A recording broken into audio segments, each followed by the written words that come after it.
Every year, over 3 million people hike sections of the Appalachian Trail, stretching 2,000 miles through America's oldest mountains. Most return home with stories of breathtaking views and personal triumph. But scattered among these tales of adventure are accounts that defy explanation. Whispered conversations in trail shelters about things that shouldn't exist, emergency calls from dead zones where cell towers can't reach, and photographs that capture something moving just beyond the tree line when nothing should be there. In 2019, an experienced hiker named Marcus Chen disappeared for 18 hours near Blood Mountain in Georgia. When search and rescue found him, he was sitting calmly beside the trail, claiming he had never left the path. His GPS tracker told a different story, showing him traveling 47 miles in a perfect circle through terrain that doesn't exist on any map. Marcus insists he only walked for 20 minutes before stopping to rest. The most disturbing part: his water bottles were still full, his boots showed no signs of the rocky terrain he supposedly crossed, and his camera contained photos of landscapes that park rangers couldn't identify despite decades of experience in these mountains. This isn't an isolated incident. From Maine to Georgia, the Appalachian Trail holds secrets that have persisted for centuries, witnessed by Cherokee tribes who considered certain peaks forbidden, documented by early settlers who spoke of pale figures moving through the woods, and now recorded by modern hikers whose technology captures what their minds struggle to accept. Some call them legends, others dismiss them as imagination. But the evidence is mounting. The patterns are undeniable, and the truth might be more terrifying than anyone wants to admit. What if the wilderness isn't as empty as we believe? What if something ancient still walks these trails, and we're the ones trespassing in their domain? I'm about to share 12 documented cases that might finally reveal what haunts the Appalachian Trail, and by the end, you'll question everything you thought you knew about America's most famous hiking path. Welcome to Verified Fears, where we investigate the stories that refuse to stay buried. Hit that subscribe button if you're ready to face the truth, because once you hear these accounts, you'll never look at the mountains the same way again. The trail is calling, but something else is calling back. Story 1. The Whistling Woman. The Cherokee called her Asgaya Gigage, the whistling spirit who sang lost souls into the darkness.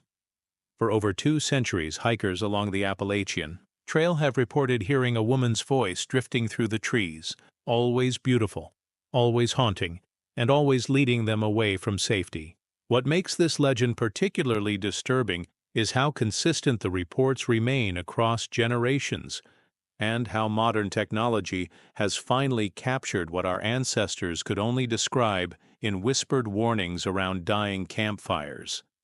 Sarah Mitchell thought she knew these mountains. As a seasoned trail guide with over 15 years of backcountry experience, she had led hundreds of hikers through the wilderness areas of North Carolina and Tennessee.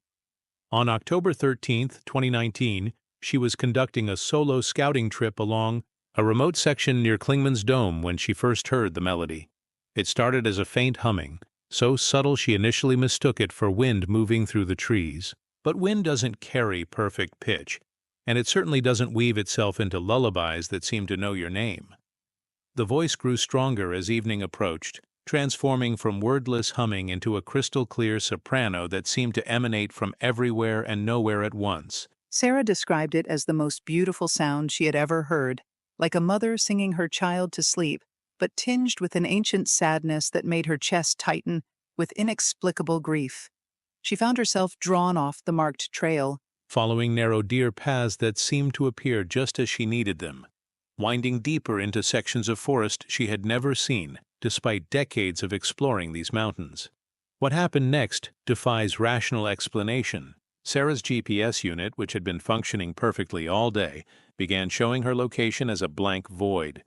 Her compass spun wildly before settling on magnetic north, then slowly rotating to point in the direction of the singing. Most unsettling of all, her satellite emergency beacon, a device designed to work anywhere on Earth, could not acquire a signal despite the clear sky above the forest canopy. She was effectively cut off from the outside world, following a voice that grew more insistent with each passing minute. The melody began to change as full darkness fell. The maternal comfort dissolved into something hungrier, more urgent. Sarah realized she had been walking for over 3 hours without rest, driven by a compulsion she couldn't explain or resist. Her headlamp illuminated familiar landmarks that shouldn't exist in this part of the forest. Rock formations from trails she had hiked years ago, now impossibly transplanted to this unknown location. The singing woman seemed to be reshaping the very landscape around her, creating a maze where Sarah's expertise meant nothing. Then came the moment that still haunts her dreams. The voice stopped abruptly, leaving a silence so complete that Sarah could hear her own heartbeat echoing off the trees. In that void, she heard something else, the sound of breathing that wasn't her own, coming from directly behind her shoulder. When she spun around, her headlamp caught a glimpse of pale fabric disappearing behind a massive oak tree, but it was the footprints in the soft earth that made her blood freeze. They were human in shape, but wrong in every other detail. Too long, too narrow, with what appeared to be claw marks where toes should be. Sarah ran. Her 15 years of wilderness experience evaporated into pure animal panic as she crashed through underbrush, following her own backtrail by instinct more than sight. The singing resumed behind her, but now it carried notes of amusement, as if her terror was exactly what the voice had been waiting for. Every time she looked back, she caught glimpses of movement in her peripheral vision, something pale and impossibly tall keeping pace with her through the trees, never quite visible, but always present. She reached her truck at dawn, though she had no memory of finding the main trail or covering the final miles. Her hiking boots were shredded, her clothes torn by thorns that had left no marks on her skin. Most disturbing of all, her camera contained 47 photographs she had no memory of taking. Images of her own face illuminated by the camera flash, but reflected in surfaces that shouldn't exist deep in the forest. Mirrors, dozens of antique mirrors hanging from tree branches, each one capturing her terrified expression from a slightly different angle. The story might have ended there, dismissed as altitude sickness or exhaustion. Induced hallucination, except for what happened when Sarah played back the audio recording from her phone. She had activated the voice memo function at the beginning of her hike, a routine safety practice to document her route. The recording captured everything: her initial commentary about trail conditions, the first faint notes of the mysterious singing, and then something that made her hands shake as she listened. For the final 3 hours of the recording, two voices could be heard: Sarah's, growing increasingly breathless and panicked as she responded to questions and comments from her invisible companion. But there was no second person on that trail. The recording captured Sarah having detailed conversations with the whistling woman, discussing childhood memories Sarah had never shared with anyone, answering questions about her deepest fears and regrets. Most chilling of all, the voice on the recording wasn't just any woman's voice. It was Sarah's own mother's voice, the mother who had died when Sarah was 7 years old. Park rangers found the location Sarah described using her GPS coordinates, but the landscape didn't match her account. There were no mirrors, no evidence of the deer paths she had followed, and no explanation for the photographs on her camera. What they did find were the footprints, dozens of them, in a perfect circle around a massive oak tree, exactly matching the strange elongated impressions Sarah had described. The prints appeared to be fresh, pressed into earth that hadn't seen rain in over a week. Sarah never returned to guide work.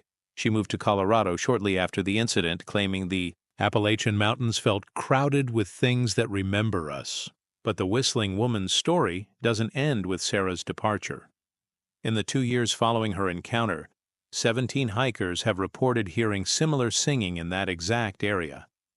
3 have been found miles from any marked trail, claiming they followed a beautiful voice that promised to show them home. Park officials have since posted warnings about that section, though they attribute the incidents to acoustic anomalies and natural wind patterns. The Cherokee elders weren't surprised when researchers shared these modern accounts. They nodded, knowingly, and repeated the old warnings about Asgaya-Gigagay, the spirit who collects the lonely and lost. According to tradition, she was once human, a woman who died searching for her children in these mountains over 3 centuries ago.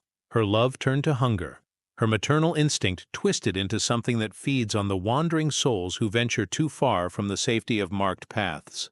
But perhaps the most disturbing detail isn't found in Cherokee legend or modern incident reports. It's in the pattern emerging from decades of disappearances along the Appalachian Trail. Analysis of encounter locations reveals that the pale crawlers consistently appear near established campsites hours before hikers arrive, suggesting they can anticipate human behavior with uncanny accuracy. Trail cameras positioned at known encounter sites have captured footage of the creatures preparing for human arrival, clearing sight lines, positioning themselves for optimal observation, and even manipulating the environment to funnel hikers towards specific locations. The psychological impact on witnesses is consistent and severe. Every person who has had extended contact with the pale crawlers reports the same recurring nightmare, being pursued through endless underground tunnels by something that moves with inhuman speed while perfectly mimicking their own movements. Several witnesses have required psychological counseling, claiming they can no longer sleep in darkness without feeling watched by invisible eyes. Perhaps most terrifying is the pattern emerging from missing persons cases in areas where the pale crawlers have been sighted. Unlike typical wilderness disappearances, these cases share common characteristics that suggest predation rather than accidental death. The missing hikers were all experienced outdoors enthusiasts who vanished from established trails during daylight hours. Their abandoned gear shows evidence of careful examination, items arranged in the same methodical patterns observed at creature encounter sites. Search and rescue operations in these areas have been complicated by the discovery of elaborate tunnel systems that don't appear on any geological surveys. The tunnels are too narrow for normal human navigation, but perfectly sized for creatures that move on all fours. Most disturbing, the tunnels contain evidence of recent habitation. Smooth stone surfaces worn by repeated contact, chambers large, enough to hold human-sized objects, and scratch marks that suggest territorial marking. The pale crawlers represent something far more threatening than a simple cryptid sighting. They demonstrate intelligence, coordination, and an apparent fascination with human behavior that suggests predatory study rather than mere curiosity. Their presence along the Appalachian Trail isn't random. It's strategic, positioning them to observe and potentially interact with the thousands of hikers who traverse these mountains each year. What makes them truly terrifying isn't their appearance or even their behavior. It's the growing evidence that they're learning from each encounter, becoming more sophisticated in their understanding of human patterns and vulnerabilities. The question isn't whether they exist, but what they're preparing for as they continue their patient study of our species. Every hiker who ventures into their territory becomes an unwitting research subject, contributing to their expanding knowledge of human behavior and capabilities. The pale crawlers are still out there, moving through the darkness between marked trails, watching and learning with each passing season. They represent an intelligence that predates our understanding of these mountains, something that has been waiting in the shadows for us to venture deep enough into their domain to become subjects of their endless, patient curiosity. Story 2. The Pale Crawlers. Deep in the Virginia wilderness, where the Appalachian Trail winds through some of its most isolated stretches, something moves through the underbrush that shouldn't exist. They call them the Pale Crawlers, humanoid figures that navigate the forest floor on all fours with an unnatural grace that defies human anatomy. Unlike the folklore creatures of local legend, these entities have been documented by trail cameras, witnessed by dozens of hikers, and studied by researchers who refuse to publicly discuss their findings. What makes the pale crawlers particularly terrifying isn't just their appearance, it's their intelligence, their territorial behavior, and their apparent fascination with human movement patterns. The first confirmed sighting occurred in November 2017, when veteran hiker James Rodriguez was completing a section hike through Shenandoah National Park. Rodriguez had been hiking solo for over 20 years, documenting wildlife behavior for a nature photography blog that had earned him recognition among outdoor enthusiasts. He was familiar with every animal that inhabited these mountains, from black bears to the occasional mountain lion, but nothing in his experience prepared him for what he encountered during a routine evening at his campsite near Skyland Resort. Rodriguez had set up his tent in an approved backcountry site, following all park regulations and wildlife safety protocols. As an experienced photographer, he routinely activated his motion sensor camera equipment around his campsite to capture nocturnal animal behavior.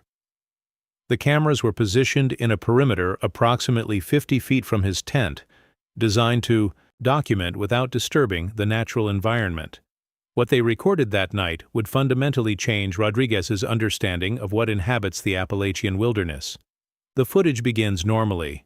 Occasional deer moving through the area, a raccoon investigating his food storage, the typical nocturnal activity expected in this environment. Then, at approximately 2:30 in the morning, something enters the frame that makes wildlife experts refuse to authenticate the recording. A pale, elongated figure moves across the camera's field of view, but it's not walking upright like a human or moving with the gait of any known animal. Instead, it navigates on all fours with a fluid, spider-like locomotion that seems to ignore the normal limitations of human joint movement. The creature's proportions are disturbingly wrong. Its limbs appear too long for its torso, stretching and contracting as it moves through the underbrush with absolute silence. Most unsettling is its head movement. It rotates with an owl-like range of motion, scanning the environment with deliberate intelligence while maintaining its forward momentum. The thermal imaging camera captured its body temperature as significantly lower than human normal, creating a ghostly outline against the warmer forest floor. Rodriguez was awakened not by sound. The creature moved without disturbing even the dried leaves beneath it, but by an overwhelming sense of being watched. He described it as a pressure against his consciousness, as if something was examining not just his physical presence, but his thoughts and intentions. When he quietly unzipped his tent to investigate, he found himself staring directly at the creature from a distance of less than 20 feet. What he saw defied rational explanation. The being appeared to be human in basic structure, but wrong in every detail. Its skin was pale to the point of translucency, revealing dark veins beneath the surface like a roadmap of corruption. Its eyes reflected his flashlight beam with an inner luminescence that reminded him of deep-sea creatures adapted to perpetual darkness. Most disturbing was its face, recognizably human features arranged in proportions that suggested intelligence, but not humanity. The encounter lasted less than 30 seconds, but those moments stretched into an eternity for Rodriguez. The creature regarded him with obvious curiosity, tilting its head with bird-like movements as if trying to understand this strange bipedal intruder in its territory. Then, without any apparent effort, it began to mimic his movements. When Rodriguez shifted his weight, the creature shifted accordingly. When he raised his hand to shield his eyes from his own flashlight reflection, the creature raised what might have been an arm in an identical gesture. The mimicry wasn't mockery, it was learning. Rodriguez realized with growing horror that the creature was studying him, cataloging his movements and responses with the methodical patience of a predator analyzing prey. When he finally worked up the courage to slowly back into his tent, the creature remained motionless, watching him with that terrible intelligence until he zipped the entrance closed and huddled in his sleeping bag, afraid to move until dawn. Chetuo. Trail camera footage revealed the creature's behavior after Rodriguez retreated. For the next 4 hours, it circled his campsite in gradually tightening spirals, always staying just outside the range of normal human vision, but clearly visible to the infrared sensors. Most chilling was its apparent fascination with Rodriguez's scent trail.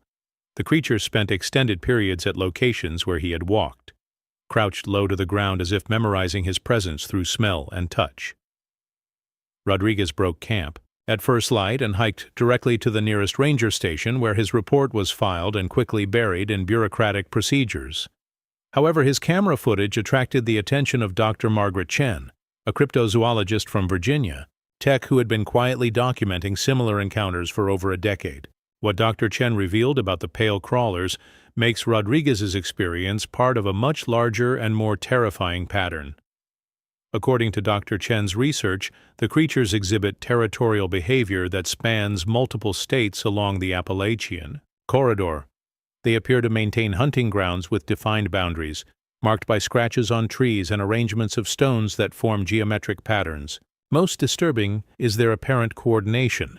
When one creature encounters a human, others in the area seem to become aware of the intrusion within hours, suggesting a form of communication that researchers don't understand. The creatures. Intelligence extends beyond simple mimicry. Multiple witnesses have reported finding their campsites rearranged during the night, gear moved to different locations, food containers opened and resealed, sleeping bags adjusted to different positions.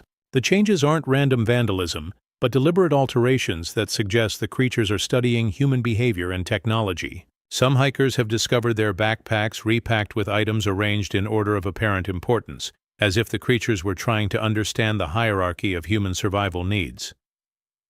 Dr. Chen's most disturbing finding involves the creatures' apparent ability to predict human movement patterns. Analysis of encounter locations reveals that the pale crawlers consistently appear near established campsites hours before hikers arrive, suggesting they can anticipate human behavior with uncanny accuracy. Trail cameras positioned at known encounter sites have captured footage of the creatures preparing for human arrival, clearing sight lines, positioning themselves for optimal observation, and even manipulating the environment to funnel hikers toward specific locations. The psychological impact on witnesses is consistent and severe. Every person who has had extended contact with the pale crawlers reports the same recurring nightmare: being pursued through endless underground tunnels by something that moves with inhuman speed while perfectly mimicking their own movements. Several witnesses have required psychological counseling, claiming they can no longer sleep in darkness without feeling watched by invisible eyes. Perhaps most terrifying is the pattern emerging from missing persons cases in areas where the pale crawlers have been sighted. Unlike typical wilderness disappearances, these cases share common characteristics that suggest predation rather than accidental death. The missing hikers were all experienced outdoors enthusiasts who vanished from established trails during daylight hours. Their abandoned gear shows evidence of careful examination, items arranged in the same methodical patterns observed at creature encounter sites. Search and rescue operations in these areas have been complicated by the discovery of elaborate tunnel systems that don't appear on any geological surveys. The tunnels are too narrow for normal human navigation, but perfectly sized for creatures that move on all fours. Most disturbing, the tunnels contain evidence of recent habitation: smooth stone surfaces worn by repeated contact, chambers large enough to hold human-sized objects, and scratch marks that suggest territorial marking. The pale crawlers represent something far more threatening than a simple cryptid sighting. They demonstrate intelligence, coordination, and an apparent fascination with human behavior that suggests predatory study rather than mere curiosity. Their presence along the Appalachian Trail isn't random. It's strategic, positioning them to observe and potentially interact with the thousands of hikers who traverse these mountains each year.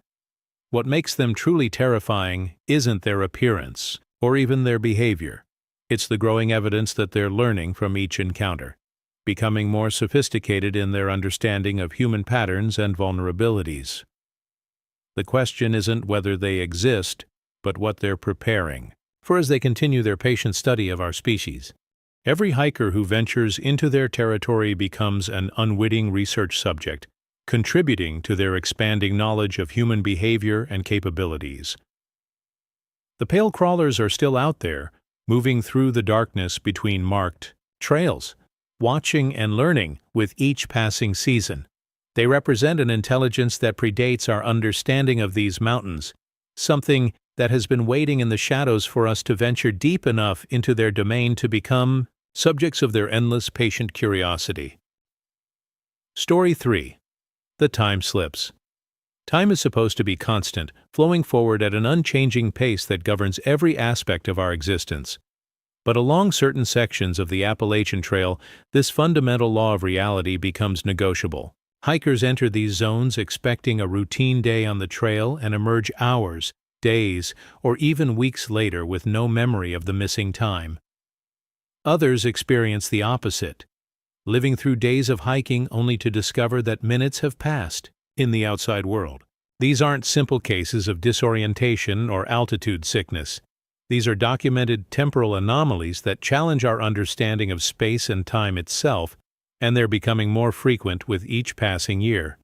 Dr. Elena Vasquez, first, encountered the phenomenon during what should have been a straightforward research expedition in the Blue Ridge Mountains of Virginia. As a quantum physicist from Johns Hopkins University, she was conducting experiments on gravitational time dilation using atomic clocks positioned at different elevations along the trail. Her research was routine, measuring minute variations in time's passage at different altitudes to confirm Einstein's theories of relativity. What she discovered instead was evidence that time itself is broken in specific locations along the Appalachian corridor. On September 15, 2018, Dr. Vasquez positioned synchronized atomic clocks at 5 different points along a 12-mile section of trail near Shenandoah National Park. These devices are accurate to within 1 second every 15 billion years, making them perfect instruments for detecting even the smallest temporal variations. Her plan was simple: hike between the clock positions over a 3-day period, recording their readings to document the expected time dilation effects of elevation changes.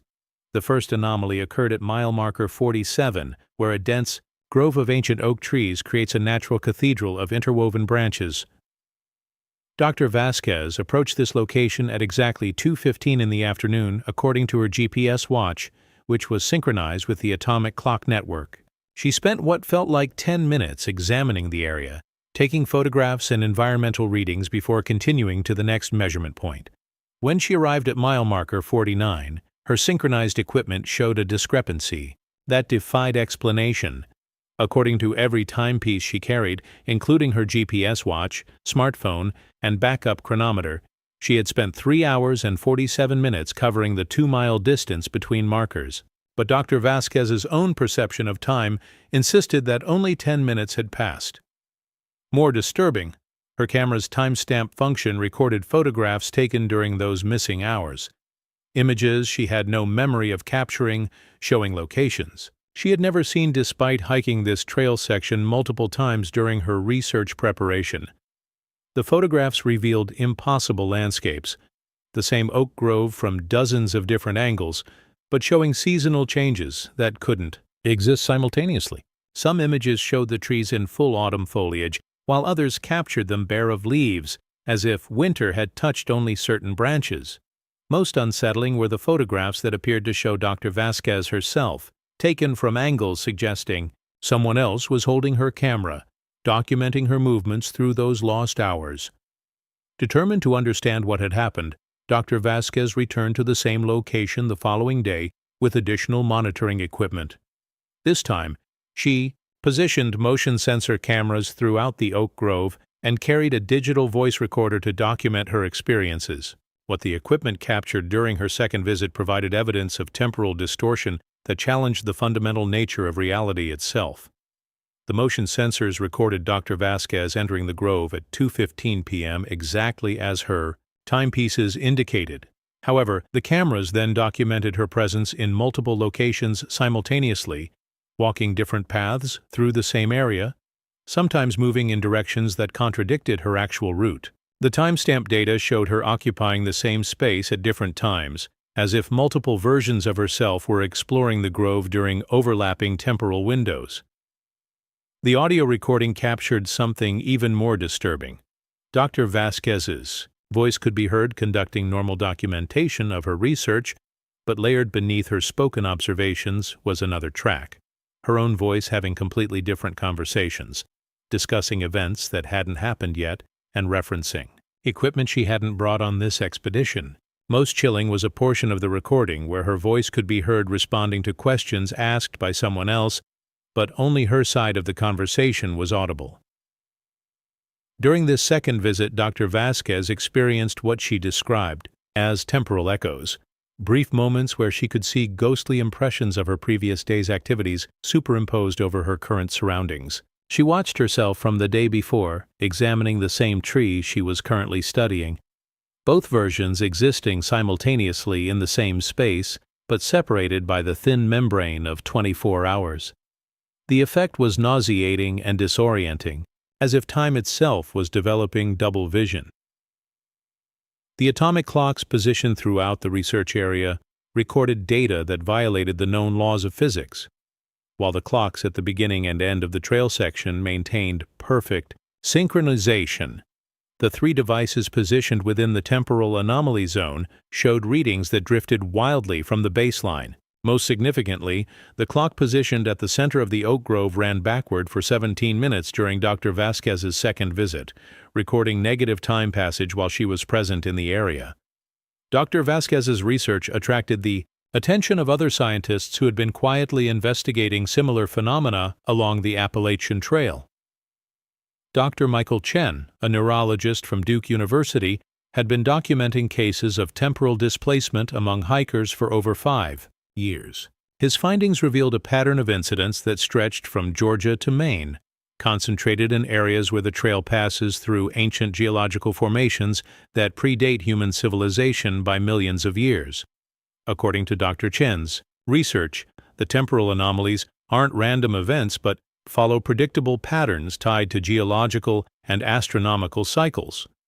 The incidents occur most frequently during specific lunar phases and concentrate in areas where the trail crosses fault lines, underground water systems, or locations with unusual magnetic properties. Most disturbing is the discovery that the affected areas are expanding.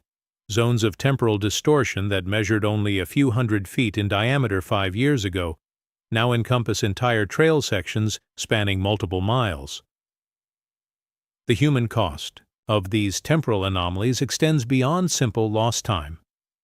Hikers who experience significant temporal displacement report lasting psychological effects that persist long after their trail experiences. They described feeling disconnected from linear time, experiencing memories of events that haven't happened yet, and suffering from a condition Dr. Chen terms temporal vertigo, the inability to maintain a consistent sense of present moment awareness. Missing persons cases in temporal anomaly zones present unique challenges for search and rescue operations. Standard procedures assume that missing hikers are somewhere in the physical search area, but temporal displacement means that victims might exist in the same location at a different time. Search teams have reported finding evidence of missing hikers, fresh footprints, abandoned gear, even voices calling for help, but no physical presence. These ghost traces suggest that the missing persons might be trapped in temporal bubbles existing parallel to our timeline but unable to reconnect with the present moment. The most terrifying case involved a family of 4 who entered a temporal anomaly zone near Mount Katahdin in Maine during the summer of 2020. Park rangers found their abandoned campsite with evidence of recent occupation, warm ashes in the fire pit, food still cooking on portable stoves, and personal belongings arranged, as if the family had simply stepped away for a few minutes. Security cameras at the trailhead showed them entering the area but never leaving. However, their voices could be heard calling for help from within the forest for 3 weeks after their disappearance, always moving location but never getting closer to potential rescuers. Dr. Vasquez's most recent research has uncovered evidence that the temporal anomalies are intensifying and becoming more frequent. Her atomic clock network now detects temporal distortions occurring daily rather than weekly, and the magnitude of time displacement is increasing. Most alarming is the discovery that some areas of the trail are beginning to experience what she terms temporal fragmentation, locations where multiple time streams exist simultaneously, creating pockets of reality where past, present, and future overlap in impossible ways. The implications of these findings extend far beyond individual hiking experiences. If time itself is becoming unstable along the Appalachian Trail, it suggests that something fundamental about the nature of reality is changing in these ancient mountains. The trail follows paths that have been used by humans for thousands of years, crossing geological formations that have existed for millions of years. Perhaps our constant passage through these areas has begun to wear thin the fabric of space-time itself, creating tiers that allow different temporal periods to bleed through into our present reality. What makes the time slips truly terrifying isn't just the lost hours or displaced memories. It's the growing evidence that time moves differently in these mountains, flowing backward and forward like a river with hidden currents that can sweep the unwary into temporal waters they might never escape. Every hiker who enters these areas risks becoming unstuck in time, trapped between moments that no longer connect to the linear progression of normal reality. The question isn't whether you'll experience a time slip on the Appalachian Trail. It's whether you'll be able to find your way back to the timeline you left behind. Story number 4. The Shadow People. They move just beyond the edge of vision, dark silhouettes that mirror your every step through the forest. At first, you dismiss them as tricks of light filtering through dense canopy, shadows cast by swaying branches that create the illusion of movement where none should exist. But the shadow people of the Appalachian Trail aren't optical illusions or figments of exhausted imagination. They're entities that have been documented by hundreds of hikers over the past decade, growing bolder and more numerous with each passing season. What makes them truly terrifying isn't what they do. It's what they seem to be preparing for as they continue their relentless observation of human activity along America's most famous hiking trail. Rebecca Torres learned about the shadow people during what was supposed to be a therapeutic solo hike following her divorce. As a trauma counselor from Atlanta, she understood the healing power of wilderness solitude and had chosen a remote section of the trail in North Georgia specifically for its reputation as a place of peace and reflection. She was seeking isolation to process her life changes, but what she found was the unsettling sensation of constant companionship from entities that maintained perfect parallel movement just beyond her ability to observe them directly. The first sign appeared on her second day during a routine rest stop at Neal's Gap. Rebecca had positioned herself on a rock outcropping that provided panoramic views of the surrounding forest, using the elevated vantage point to photograph the autumn foliage for her personal journal. While reviewing the images on her camera's display screen, she noticed something that made her question her own perception of reality. In every photograph that captured forest depths, dark vertical shapes appeared among the trees, too tall and narrow to be natural shadows, too consistent in their positioning to be random light patterns. These shapes weren't visible to her naked eye when she looked directly at the same locations, but the camera captured them with disturbing clarity. They appeared humanoid in basic structure but wrong in proportion, elongated figures that seemed to stretch upward beyond normal human height while maintaining a thinness that suggested they were more shadow than substance. Most unsettling was their positioning. They appeared to be observing her from multiple angles simultaneously, creating a surveillance network that encompassed her entire rest area. Rebecca initially dismissed the photographic anomalies as camera malfunctions or digital artifacts, but the pattern became impossible to ignore as she continued her hike. Every photograph she took contained the same dark figures, always positioned at the edges of the frame, always oriented toward her location. They appeared in images taken at different times of day, in varying light conditions, and from different camera angles.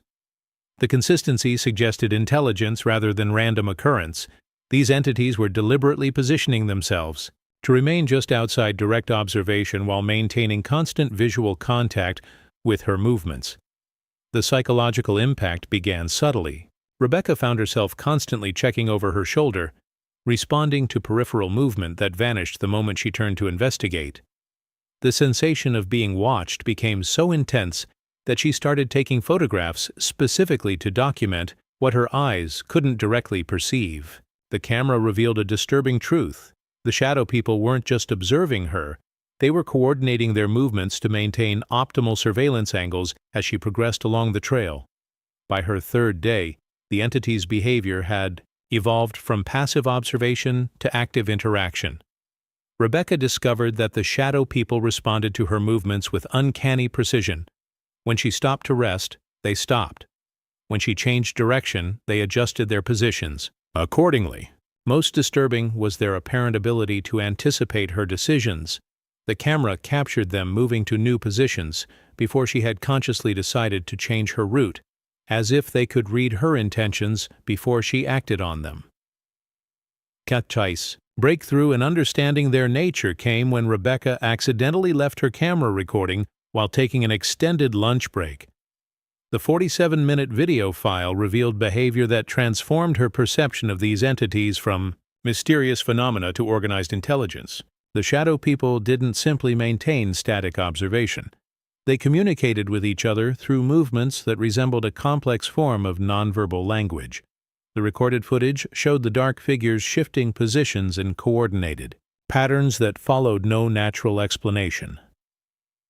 When one entity moved closer to Rebecca's location, others adjusted their positions to maintain sightlines and coverage angles. They appeared to be sharing information about her behavior, equipment, and physical capabilities through gestural communications that suggested sophisticated intelligence and planning. Most chilling was a sequence where the entities seemed to be practicing formations, rehearsing coordinated movements for unknown purposes. Rebecca's growing paranoia was validated when she attempted to deviate from established trail routes. Every time she considered leaving the marked path, whether to investigate interesting rock formations or to find private camping spots, the shadow people increased their activity levels dramatically. The camera captured them moving with urgent purpose, repositioning themselves to block potential escape routes and funnel her back toward the main trail. Their behavior suggested they weren't just observing her journey, but actively managing it, according to criteria she couldn't understand. The entity's influence extended beyond visual stalking. Rebecca began experiencing vivid dreams where she walked through endless forest corridors while dark figures watched from the periphery of her vision. The dreams felt more real than her waking experiences, filled with sounds and sensations that lingered after she awoke. Most disturbing were the dreams where she could hear the shadow people communicating about her in whispered conversations just beyond her ability to understand, discussing her progress and potential in terms that suggested she was being evaluated for unknown purposes. Dr. Patricia Williams, a paranormal researcher from Appalachian State University, has been studying shadow people encounters for over 8 years. Her research reveals that these entities represent a phenomenon unique to the Appalachian Trail corridor, with sighting reports concentrated in areas where the trail passes through geological formations that contain high concentrations of quartz, crystal. Dr. Williams theorizes that these mineral deposits might create electromagnetic conditions that allow interdimensional entities to manifest in our reality as observable shadows. According to Dr. Williams' data, shadow people encounters follow predictable patterns that suggest organized behavior rather than random manifestations. The entities appear most frequently to solo hikers during daylight hours, maintaining observation distances that keep them just beyond the range of normal human peripheral vision. They demonstrate clear intelligence in their surveillance techniques, using natural terrain features to maintain concealment while optimizing their observation angles of human targets. The most disturbing aspect of Dr. Williams's research involves the correlation between shadow people activity and missing persons cases along the Appalachian Trail. Analysis of disappearance patterns reveals that hikers who report extensive shadow people encounters are significantly more likely to vanish within 72 hours of their initial sighting. These aren't random correlations.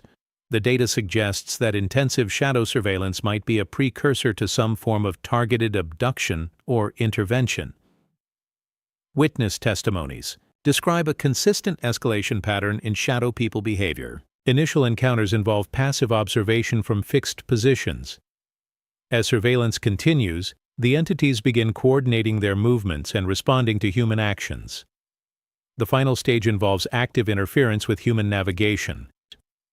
Witnesses report feeling compelled to follow specific routes, discovering that alternative paths have become impassable or disorienting, and experiencing navigation equipment malfunctions that force them toward predetermined destinations.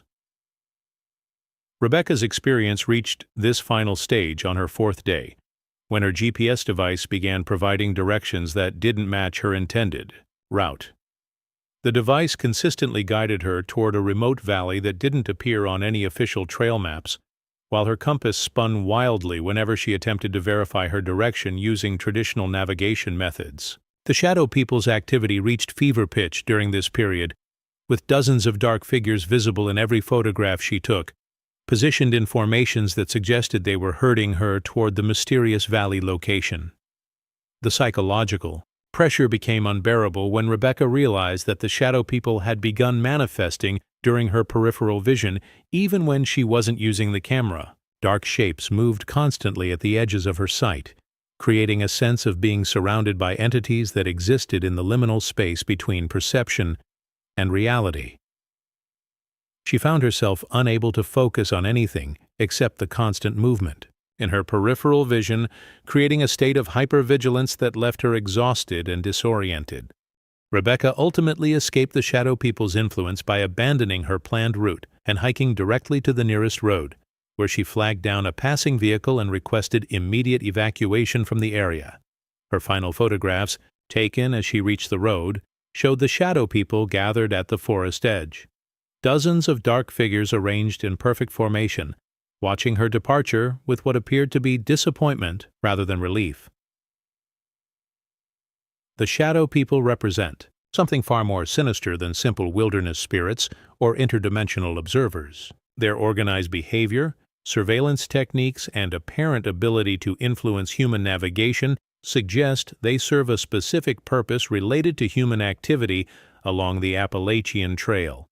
Each encounter provides them with additional data about human behavior, navigation patterns, and psychological responses to prolonged observation. What makes them truly terrifying is the growing evidence that they're preparing for something larger than individual encounters. The increase in sighting frequency, the evolution of their surveillance techniques, and the correlation with missing persons cases suggest that the shadow people aren't just observing human hikers, they're studying us with the methodical patience of entities that understand time differently than we do. Every photograph that captures their presence, every hiker who reports their surveillance, contributes to their expanding database of human behavioral patterns and vulnerabilities. The question isn't whether the shadow people exist in the spaces between light and darkness along the Appalachian Trail. The question is what they're planning to do with all the information they've gathered about us, and whether their patient observation phase is nearing its end. They continue to watch from the edges of perception, documenting our movements and learning our weaknesses with each passing season, preparing for a purpose that remains as dark and mysterious as the shadows they inhabit. Story number 5. The Cherokee Warnings. Long before the Appalachian Trail existed as a recreational pathway, the Cherokee Nation understood that certain peaks in these ancient mountains were forbidden territory. They called them Envi Asgaya, the places where spirits dwell. And for over 1,000 years, tribal law prohibited anyone from venturing onto these sacred heights, except under the most desperate circumstances. The Cherokee didn't create these restrictions out of superstition or primitive fear. They established them because their ancestors had learned, through bitter experience and devastating loss, that some mountains harbor entities that view human presence as an intrusion punishable by consequences that extend far beyond simple death. Joseph Crow Feather serves as a cultural liaison between the Eastern Band of Cherokee Indians and the National Park Service, working to preserve traditional knowledge about the spiritual significance of Appalachian landscapes. His great-grandfather, Samuel Crow Feather, was one of the last Cherokee to receive formal training in the old ways before European colonization disrupted traditional education systems. The knowledge Samuel passed down through 4 generations includes detailed maps of forbidden territories, specific protocols for avoiding spiritual contamination, and most importantly, warnings about what happens to those who ignore ancient boundaries that were established through centuries of tragic experience. According to Joseph, the Cherokee understanding of dangerous peaks isn't based on folklore or metaphorical teachings. It's practical survival information encoded in ceremonial language to ensure accurate transmission across generations. The Forbidden Mountains aren't randomly designated sacred sites, but specific locations where the Cherokee documented encounters with entities they called Kituwa Nightland, beings that exist in the spaces between the physical and spiritual worlds, capable of influencing reality in ways that defy natural law. The most extensively documented Forbidden Peak lies along what is now the Appalachian Trail in the Great Smoky Mountains, where Clingman's Dome rises above the surrounding forest like a massive burial mound. Cherokee oral tradition describes this mountain as a gateway location where the Nightland beings first emerged into our world during a catastrophic event that occurred approximately 800 years ago. The traditional account describes the sky turning black during daylight hours, followed by the appearance of beings that could manipulate physical matter through will alone, reshaping the landscape and trapping Cherokee hunting parties in maze-like terrain that appeared overnight. Joseph's great-grandfather left detailed written records of the Clingman's Dome incident, translated from Cherokee into English during the 1940s to preserve the knowledge for future generations. According to Samuel's account, a Cherokee hunting party of 12 experienced warriors entered the Clingman's Dome area during the autumn of 1847, despite knowing the traditional prohibitions, because severe winter weather had driven game animals to higher elevations, and the tribal community faced starvation. The hunting party established a base camp at the mountain's lower elevations, and spent 3 days tracking deer herds toward the Forbidden Peak. On the 4th day, they discovered that the landscape around Clingman's Dome had changed overnight. Familiar valleys had disappeared, replaced by deep ravines that hadn't existed the previous evening. Rock formations they had used as navigation landmarks were found in different locations, arranged in geometric patterns that suggested intelligent manipulation rather than natural geological processes. Most disturbing was the discovery that their own trail markers, carefully placed stones and carved symbols that Cherokee hunters used to navigate unfamiliar territory, had been rearranged into messages written in an unknown symbolic language. The symbols appeared to be warnings or instructions, but they were composed using Cherokee trail markers arranged according to principles that no tribal member could interpret. Someone or something had not only observed their marking system, but was using it to communicate concepts that existed outside Cherokee understanding. The hunting party's leader, a respected tracker named Sequoia Bell, made the decision to continue toward the peak despite the obvious supernatural intervention. According to Samuel Crow Feather's written account, Bell believed that the Nightland beings were testing their resolve, and that showing courage in the face of spiritual challenge would earn their respect and permission to hunt in the area. This decision would prove to be a fatal misunderstanding of the entity's true nature and intentions. What happened next challenges the boundary between documented history and supernatural horror.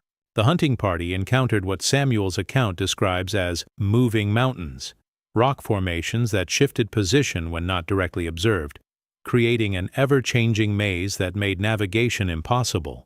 Streams flowed uphill, depositing water in locations that defied gravity. Trees grew in perfect geometric patterns overnight, forming natural corridors that led the hunters deeper into areas where the normal laws of physics appeared to be suspended. The Nightland beings themselves remained largely invisible, manifesting as disturbances in the environment rather than direct physical presence.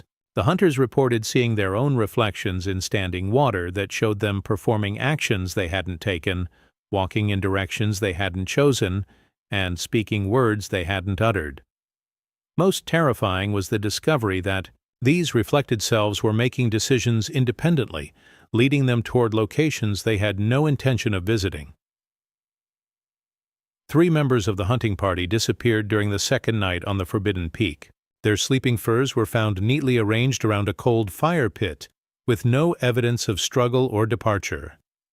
Most disturbing was the discovery of their footprints leading directly into solid rock faces, as if the mountain had opened to receive them and then sealed itself seamlessly. The remaining hunters could hear their missing companions calling for help from within the mountain, but the voices seemed to come from different directions simultaneously, suggesting the disappeared men existed in multiple locations at once. Sequoia. Bell made the decision to abandon the hunt and retreat to lower elevations, but the Nightland beings weren't finished with their intervention. The hunting party found that all paths leading away from Clingman's Dome had been altered or eliminated. Familiar deer trails led in circles back to their starting point. Ridgelines that should have provided clear navigation routes disappeared into fog that existed only in specific locations, creating barriers that couldn't be crossed or circumnavigated. The psychological warfare escalated when the hunters began encountering versions of themselves that claimed to be the real hunting party. These doppelgangers appeared at their campsites, using their equipment and speaking with their voices, but making statements and decisions that contradicted their actual intentions. The duplicate hunters insisted they were the original party and that Bell's group were the false copies, creating an identity crisis that shattered their confidence in their own reality. The surviving hunters escaped Clingman's Dome only after Bell performed a traditional Cherokee purification ceremony that his grandfather had taught him for dealing with spiritual contamination. The ritual involved burning specific plants while reciting protective chants that had been passed down through generations, specifically for encounters with nightland beings. According to Samuel's account, the ceremony worked by acknowledging the entity's authority over their domain while requesting safe passage rather than attempting to challenge their power. The 6 hunters who returned to the tribal community were forever changed by their experience. They aged rapidly over the following months, developing white hair and deep wrinkles that made them appear decades older than their actual ages. More disturbing was their shared affliction of temporal displacement. They would begin conversations about events that hadn't happened yet, describe hunting trips they planned to take in the past, and sometimes failed to recognize their own family members for hours at a time. The 3 hunters who disappeared on Clingman's Dome were never found, but Cherokee oral tradition maintains that they weren't killed by the nightland beings. They were absorbed into the mountain's spiritual ecosystem, becoming part of the supernatural landscape that guards the Forbidden Peak. Traditional accounts describe occasional sightings of these lost hunters over the following decades, appearing as warnings to other Cherokee who ventured too close to dangerous areas. Joseph Crow Feather's research has identified 17 peaks along the current Appalachian Trail that were considered forbidden territory by Cherokee traditional law. Modern incident reports from these locations show striking correlations with the historical accounts of nightland being encounters. Hikers in these areas report the same phenomena described in Cherokee oral tradition. Landscape changes that occur overnight, navigation equipment failures, encounters with duplicate versions of themselves, and the sensation of being observed by entities that exist just outside normal perception. Most disturbing is the pattern of missing persons cases in the Forbidden Peak areas. Unlike typical wilderness disappearances, these cases share characteristics that match Cherokee descriptions of nightland being interventions. The missing hikers vanish without leaving normal evidence of departure or struggle. Their abandoned gear is found arranged in patterns that suggest deliberate organization rather than random abandonment. Search and rescue operations in these areas are consistently hampered by navigation difficulties and equipment malfunctions that mirror the experiences described in traditional Cherokee accounts. The Cherokee warnings about forbidden peaks weren't primitive superstitions or cultural metaphors. They were practical survival information based on centuries of documented encounters with entities that maintain active territorial control over specific mountain locations. The traditional protocols for avoiding spiritual contamination, the ceremonial knowledge required for safe passage through dangerous areas, and the detailed maps of forbidden territories represent an ancient early warning system designed to protect human communities from supernatural threats that modern hikers encounter without any cultural preparation or protective knowledge. What makes the Cherokee warnings truly terrifying isn't their age or mystical origins. It's their continued relevance to modern experiences along the Appalachian Trail. The nightland beings haven't disappeared or become dormant with the passage of time. They continue to guard their territorial boundaries with the same intelligence and supernatural capabilities that Cherokee hunters documented centuries ago. Every hiker who ventures onto the Forbidden Peaks becomes a potential victim of entities that view human presence as an intrusion requiring correction, using methods that transcend the physical limitations of our reality. The question isn't whether we should respect ancient Cherokee warnings about forbidden territories. The question is whether we can survive continued exposure to supernatural entities that our culture has no traditional knowledge for understanding or appeasing. The Cherokee spent centuries learning to coexist with the nightland beings through careful avoidance and respectful acknowledgement of their authority. Modern hikers enter their domain as ignorant trespassers, unaware that they're walking through territories guarded by intelligences that consider human intrusion a violation, punishable by absorption into landscapes that exist outside the normal flow of time and space. Story number 6. The Lost Colony Connection. The disappearance of the Roanoke colony in 1590 remains one of America's most enduring mysteries, with 115 English settlers vanishing without explanation from their settlement on what is now the Outer Banks of North Carolina. Traditional theories focus on integration with local Native American tribes, starvation, or Spanish attacks, but recent archaeological discoveries along the Appalachian Trail suggest a far more disturbing possibility. The colonists didn't simply disappear. They were drawn inland by the same supernatural forces that continue to claim hikers in the mountains today, following ancient pathways that lead to locations where the normal rules of existence break down entirely. Dr. Amanda Reeves, a historical archaeologist from the University of Virginia, made the connection while investigating unexplained stone structures found along remote sections of the Appalachian Trail in western North Carolina. These constructions don't match any known Native American building techniques, nor do they correspond to documented European settlements from the colonial period. Instead, they represent a unique architectural style that combines English masonry methods with symbolic elements that appear nowhere else in the archaeological record of early American colonization.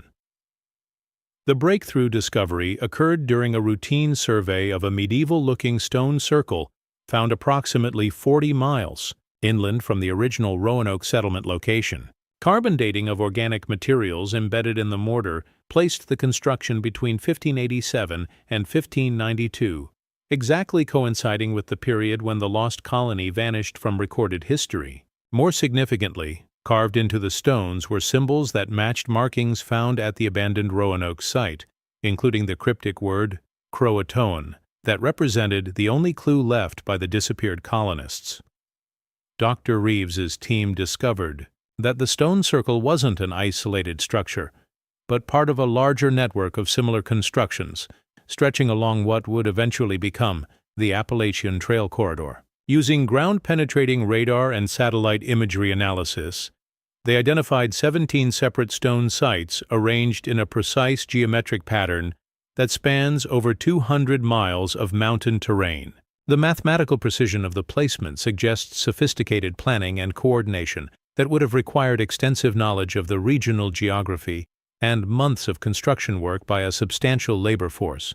The stone sites contain evidence of extended habitation by people with European tools and agricultural techniques, but also show signs of rapid abandonment under circumstances that mirror the mysterious departure from Roanoke Island. Personal belongings were left behind in perfect preservation. Pewter dishes still arranged on stone tables, clothing stored in wooden chests, and tools positioned as if their owners had simply stepped away momentarily and never returned. Most disturbing are the journals and letters found sealed in waterproof containers, written in Elizabethan English and documenting experiences that challenge rational explanation. The most complete surviving document is a diary attributed to Eleanor Dare, the daughter of Roanoke Colony Governor John White and mother of Virginia Dare, the first English child born in the Americas. Eleanor's journal entries describe the colonists' inland journey following strange lights that appeared in the western mountains, calling to them with voices that spoke in perfect English but seemed to emanate from the landscape itself. The lights promised safety, abundant food and protection from the harsh coastal environment that had claimed so many lives during their first years in the New World. According to Eleanor's account, the journey inland became increasingly surreal as the colonists followed the mysterious lights deeper into the Appalachian foothills. Familiar landmarks disappeared overnight, replaced by valleys and ridgelines that didn't appear on any maps they carried. Streams flowed in directions that contradicted their compass readings, while game trails led them through terrain that seemed to shift and reconfigure when they weren't directly observing it. Most unsettling was the discovery that their own footprints from previous days were found ahead of them on paths they hadn't yet traveled, as if time itself was folding back on their journey. The colonists reported encounters with beings they described as angels of the wilderness, tall luminescent figures that appeared at twilight to guide them toward specific camping locations and water sources. These entities communicated without speaking, projecting thoughts and emotions directly into the colonists' minds with such clarity that many began to believe they were receiving divine guidance toward a promised land hidden in the western mountains. The beings demonstrated knowledge of English customs and Christian beliefs that seemed impossible for any earthly intelligence to possess, reinforcing the colonists' conviction that they were being led by supernatural messengers. Eleanor's journal. Entries become increasingly disjointed as the inland journey progresses, describing experiences that blur the line between spiritual revelation and psychological breakdown. She writes of finding English gardens growing wild in forest clearings, complete with roses and herbs that could only have been planted by European hands, but showing signs of cultivation that predated their arrival by decades. The colonists discovered stone foundations of buildings that matched architectural plans they carried for structures they had never built, as if their intended settlement had been constructed by unknown hands and then abandoned for their eventual arrival. The most disturbing entries describe the colonists' gradual realization that they were not alone in following the mysterious lights toward the mountain settlements. Eleanor writes of finding campsites that showed evidence of recent English occupation, complete with familiar personal belongings and cooking implements, but no signs of the people who had used them. Stranger still were the discoveries of graves, marked with English names and dates that hadn't occurred yet, suggesting that other groups of colonists had preceded them to this location and met unknown fates. The journal's final entries, dated in early 1591, describe the colonists' arrival at what Eleanor terms the final settlement, a valley hidden deep in the mountains where stone structures had been prepared for their occupation, complete with cleared farmland, fresh water sources, and storage facilities filled with preserved food. The settlement appeared to be a perfect refuge, offering everything the struggling Roanoke colony had lacked. But Eleanor's writing reveals growing unease about the supernatural perfection of their new home. She describes the settlement as existing in a state of perpetual twilight, where the sun never fully rose nor completely set, creating a timeless environment that made it impossible to track the passage of days or seasons.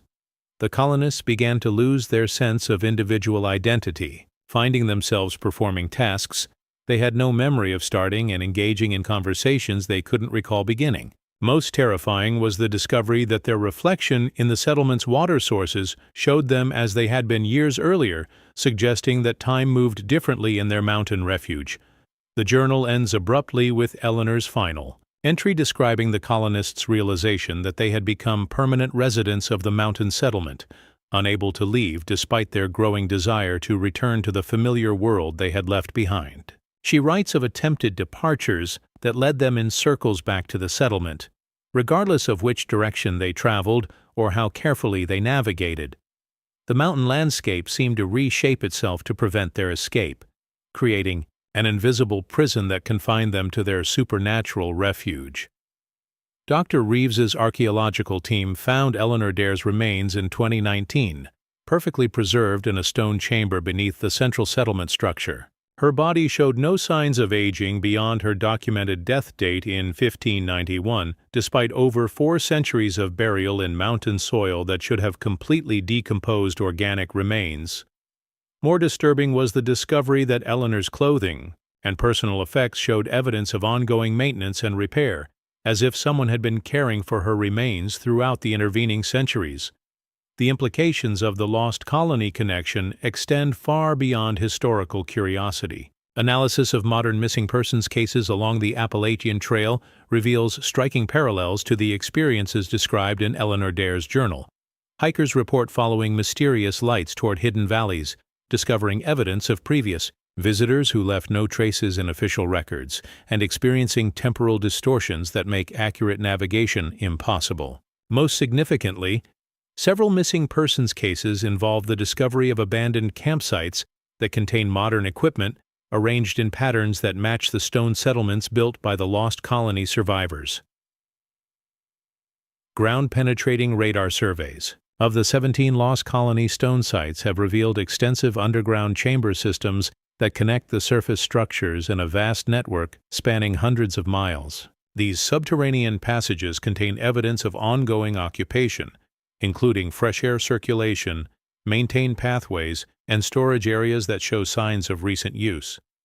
Most disturbing are the chambers that contain modern hiking equipment, camping gear, and personal belongings that match items reported missing in contemporary disappearance cases. The Lost Colony stone sites appear to be active collection points where the same supernatural forces that drew the Roanoke colonists inland continue to attract modern hikers toward hidden settlements that exist outside normal time and space. The beings that Eleanor Dare described as angels of the wilderness continue to guide lost travelers toward mountain refuges that promise safety and sustenance, but trap their residents in timeless environments that prevent return to the outside world. What makes the Lost Colony connection truly terrifying isn't the historical mystery of what happened to the disappeared colonists. It's the evidence that the same supernatural system continues to operate along the Appalachian Trail today.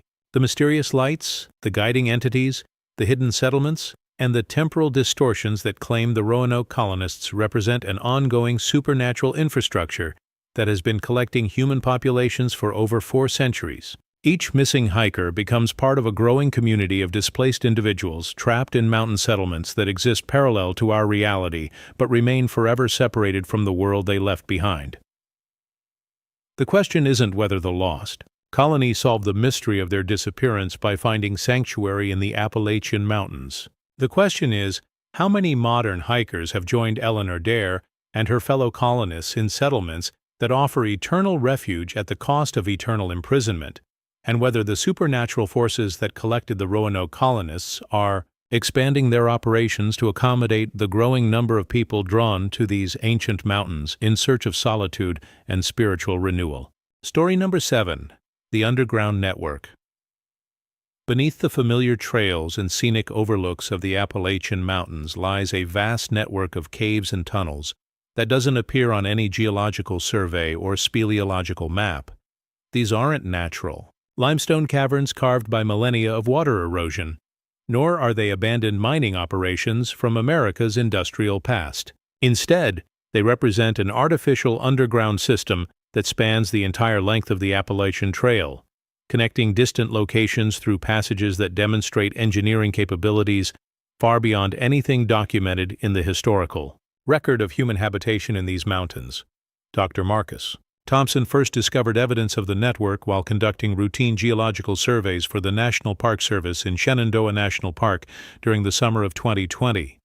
As a professional cave mapper with over 20 years of experience documenting underground systems throughout the eastern United States, Thompson had developed sophisticated techniques for identifying hidden caverns using ground-penetrating radar and seismic analysis. What his equipment detected beneath Section Hiker's Paradise near Skyland Resort defied everything he understood about Appalachian geology. The initial reading suggested a hollow space approximately 40 feet below the trail surface, extending in a perfect straight line for over 3 miles through terrain that should have been solid bedrock. The dimensions indicated a tunnel large enough for human passage, but the acoustic properties suggested artificial construction rather than natural formation. Most puzzling was the complete absence of any historical documentation for excavation. Work in this area, despite the massive undertaking that creating such a tunnel would have required. Thompson obtained permission to conduct exploratory drilling, expecting to find evidence of forgotten mining operations or perhaps undocumented Civil War fortifications. Instead, his core samples revealed something that challenged his understanding of the geological timeline in this region. The tunnel walls appeared to be lined with a material that resembled concrete but contained mineral compositions that didn't match any known construction techniques. Carbon dating of organic materials embedded in the lining produced results that predated European colonization by centuries, suggesting the tunnels were constructed long before any documented human engineering projects in the Appalachians. But the breakthrough came when Thompson's drilling equipment broke through into the tunnel space, immediately detecting air circulation that indicated the passage was part of a much larger ventilation system. When he lowered fiber optic cameras into the opening, the footage revealed a construction marvel that shouldn't exist beneath the Appalachian wilderness. The tunnel extended beyond the range of his lighting equipment in both directions, featuring perfectly smooth walls, a level floor, and architectural details that suggested sophisticated planning and execution. Most disturbing was the evidence of recent use.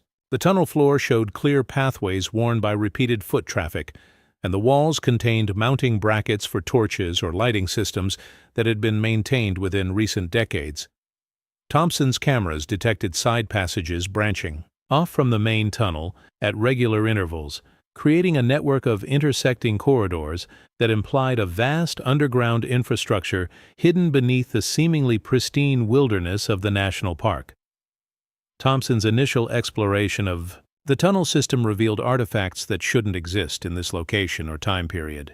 Stone carvings along the walls depicted symbols that resembled a mixture of Native American petroglyphs and European architectural ornaments, but arranged in patterns that suggested a cultural fusion that had no historical precedent in this region. More unsettling were the tool marks on the tunnel walls, showing evidence of cutting implements that left patterns unlike anything produced by known mining or excavation equipment. The tunnel system extended far beyond Thompson's initial discovery. Sight. Using remote sensing equipment, his team mapped an underground network that connected locations across multiple states, following the approximate route of the Appalachian Trail with remarkable precision.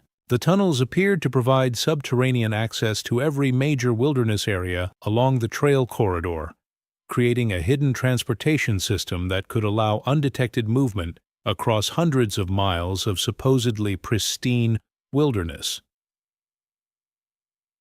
What transformed Thompson's archaeological curiosity into genuine fear was the discovery that the tunnel system wasn't abandoned. Motion sensors placed at the initial entry point detected regular movement within the passages, following patterns that suggested organized activity rather than random wildlife intrusion. The creatures or individuals using the tunnels moved during specific time periods, primarily during the hours between midnight and dawn, and their movement patterns indicated familiarity with the underground geography that suggested long-term habitation.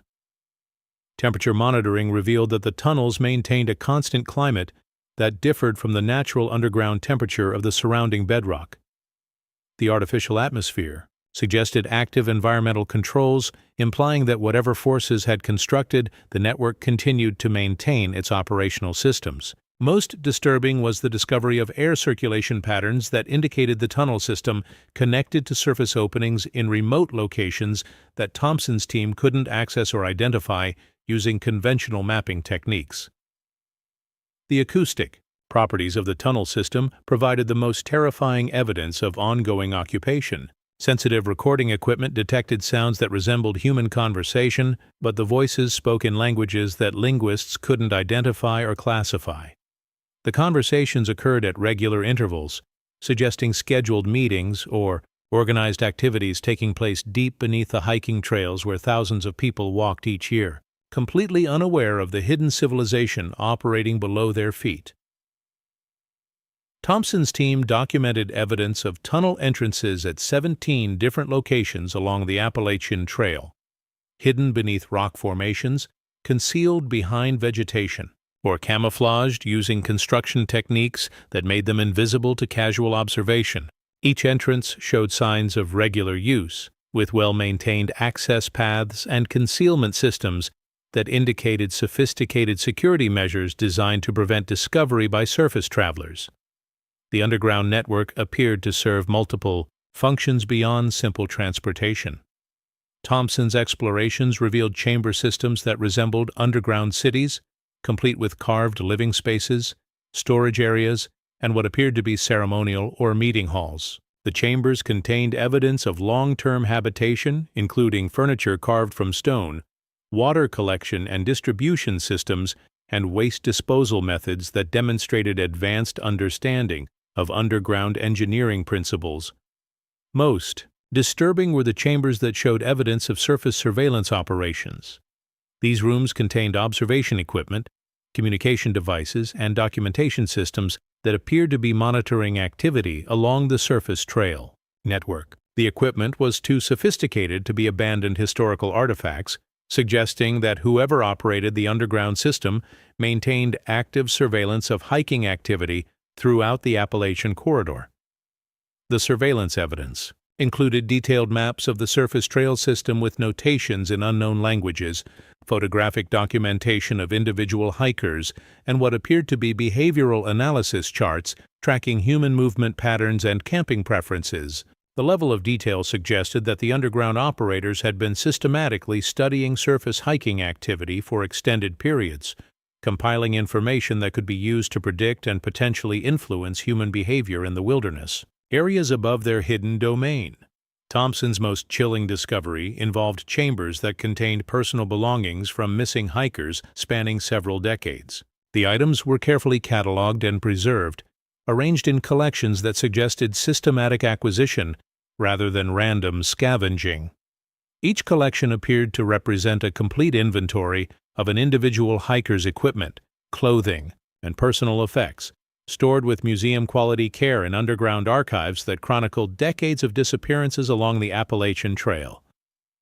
The underground operators had apparently been collecting more than just equipment. Several chambers contained detailed journals written by missing hikers, documenting their experiences during extended periods of underground captivity. The accounts described forced participation in underground communities, assignment to specific work duties within the tunnel system, and gradual indoctrination into whatever culture or society operated beneath the mountain wilderness. These captive narratives revealed that the underground network served as more than a hidden transportation system. It functioned as a parallel civilization that existed entirely separate from surface society. The captive hikers described structured communities with defined social hierarchies, specialized work assignments, and cultural practices that blended elements from multiple historical periods and geographical regions. Most disturbing was their gradual acceptance of underground life, with later journal entries showing decreased interest in returning to the surface world they had left behind. The psychological conditioning described in the captive journals followed consistent patterns that suggested systematic indoctrination techniques. New arrivals were initially confined to isolated chambers while undergoing what the underground operators termed surface detoxification, a process that apparently involved sensory deprivation, controlled nutrition, and exposure to environmental conditions that gradually altered their psychological attachment to surface life. Thompson's research team faced escalating security challenges as their investigation of the underground network progressed. Equipment failures became frequent and appeared to be deliberately caused rather than accidental. Surveillance cameras positioned near tunnel entrances were systematically disabled or redirected, while GPS devices and communication equipment experienced interference that prevented accurate location tracking or contact with surface support teams. The most direct evidence of underground operator awareness came when Thompson discovered that his research activities were being monitored and documented by the same surveillance systems he had found in the underground chambers. His team's movement patterns, equipment locations, and investigation schedule had been systematically recorded and analyzed, suggesting that the underground operators viewed surface researchers as subjects for study rather than threats to be avoided. The underground network represents something far more threatening than simple hidden cave systems or forgotten historical tunnels. The evidence suggests an organized underground society that has been operating parallel to surface civilization for centuries, maintaining sophisticated infrastructure and surveillance capabilities while systematically collecting surface dwellers for purposes that remain hidden in the depths of their artificial mountain domain. What makes the underground network truly terrifying isn't just its vast scope or hidden presence beneath America's most popular hiking trail. It's the evidence that its operators have been studying surface human behavior with the patience and methodology of scientists conducting long-term research on an alien species. Every hiker who walks the Appalachian Trail unknowingly moves above a hidden civilization that monitors their activity, documents their behavior, and occasionally selects individuals for inclusion in underground communities that exist entirely outside the awareness of the surface world. The question isn't whether vast tunnel systems exist beneath the Appalachian Trail, connecting remote wilderness areas through hidden passages that have operated for centuries without detection. The question is what the underground operators are planning to do with the information they've gathered about surface human behavior, and whether their patient observation phase is transitioning into more active intervention in the lives of those who venture into their mountain domain seeking solitude and natural beauty, unaware that every step they take is monitored by intelligences that view them as subjects worthy of collection and study. Story number 8. The Watchers in the Windows. Scattered throughout the remote wilderness sections of the Appalachian Trail stand dozens of abandoned cabins, their weathered walls and broken windows testifying to the hardy mountain folk who once carved lives from these unforgiving slopes. Most hikers assume these structures are simple relics of Appalachian history, empty shells left behind when families moved to easier lives in modern towns and cities. But careful observation reveals a disturbing truth about these seemingly vacant buildings. They aren't as abandoned as they appear. Someone or something continues to maintain them, and that presence watches from darkened windows as modern hikers pass by, unaware they're being observed by entities that have claimed these forgotten homesteads as surveillance posts. Rachel Martinez discovered the truth about the watching windows during a solo section hike through the remote wilderness areas of Western Virginia in October 2021. As a professional photographer specializing in abandoned architecture, she had specifically sought out these mountain cabins to document the slow decay of Appalachian heritage buildings. Her artistic eye was trained to notice details that casual hikers missed: subtle signs of maintenance, evidence of recent occupancy, and most importantly, the difference between truly empty buildings and structures that only appeared vacant. The first cabin Rachel photographed stood in a clearing approximately 2 miles off the main trail, accessible only through an overgrown logging road that required careful navigation to avoid getting lost in the dense mountain forest. The structure appeared to be a typical early 20th century mountain homestead with hand-hewn log walls, a stone chimney, and windows that had lost their glass decades ago. Rachel's initial photographs captured what seemed to be a standard example of rural abandonment, a building slowly being reclaimed by the wilderness that surrounded it. However, when Rachel reviewed her images that evening, she noticed something that made her question her initial assessment of the cabin's vacancy. In several photographs taken from different angles, the dark window opening showed subtle variations in shadow depth and texture that suggested movement within the building during her visit. Most unsettling was a series of images that appeared to capture a pale shape positioned behind one of the windows, barely visible but consistently present across multiple photographs taken over a 15-minute period. Intrigued by the possibility of documenting genuine paranormal activity, Rachel returned to the same cabin the following day with additional camera equipment and motion sensors. Her daylight examination of the building revealed details that contradicted the appearance of long-term abandonment. The wooden floors inside showed clear pathways worn by regular foot traffic, and the stone fireplace contained ashes that couldn't be more than a few days old.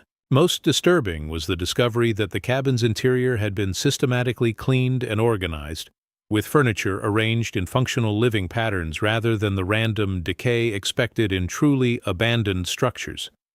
Rachel's motion sensors detected activity within the cabin during the late afternoon hours, recording movement patterns that suggested a single occupant following established routines. The sensors tracked consistent activity in specific areas of the building: the main room, the kitchen area, and what appeared to be a sleeping space in the cabin's loft. The movement patterns were too organized and purposeful to be attributed to wildlife intrusion, indicating human or human-like presence, maintaining regular habitation of the supposedly empty building. The breakthrough in understanding came when Rachel positioned remote cameras inside the cabin overnight, hoping to capture evidence of whatever entity was maintaining the building. The footage revealed something that transformed her artistic documentation project into a terrifying encounter with intelligence that defied rational explanation. The cameras recorded a figure moving through the cabin during the hours between midnight and dawn, but the entity appeared to exist partially outside normal visual perception. The recorded figure seemed to shift between visible and invisible states, sometimes appearing as a clearly defined human silhouette and other times existing as nothing more than disturbances in air density that created subtle visual distortions. Most unsettling was the entity's apparent awareness of the recording equipment. It consistently positioned itself at angles that prevented clear photographic documentation while demonstrating obvious knowledge of camera placement and field of view limitations. Rachel's analysis of the overnight footage revealed that the entity followed precise routines that suggested long-term habitation and territorial familiarity. It moved through the cabin, performing what appeared to be maintenance activities, adjusting furniture positions, tending to the fireplace, and organizing stored materials according to systems that implied permanent residence. The activities weren't random supernatural manifestations but purposeful domestic behaviors that indicated the entity considered the cabin its active home, rather than a temporary shelter. Most disturbing was the entity's response to Rachel's presence, an investigation. The cameras captured it, examining her equipment with obvious intelligence, manipulating her motion sensors and photographic devices in ways that suggested technical understanding. The entity appeared to be studying her documentation methods, learning about her equipment capabilities, and potentially adapting its behavior to avoid future detection. Rachel expanded her investigation to other abandoned cabins in the area, discovering that the phenomenon wasn't isolated to a single building. Using her professional photography equipment and newly developed detection techniques, she documented evidence of similar occupancy in 17 different structures across a 50-mile section of the Appalachian Trail corridor. Each cabin showed the same patterns: apparent abandonment that masked ongoing habitation by entities that maintained the buildings while avoiding detection by casual observers. The entities occupying these mountain cabins demonstrated coordination and communication that suggested organized activity rather than random supernatural manifestations.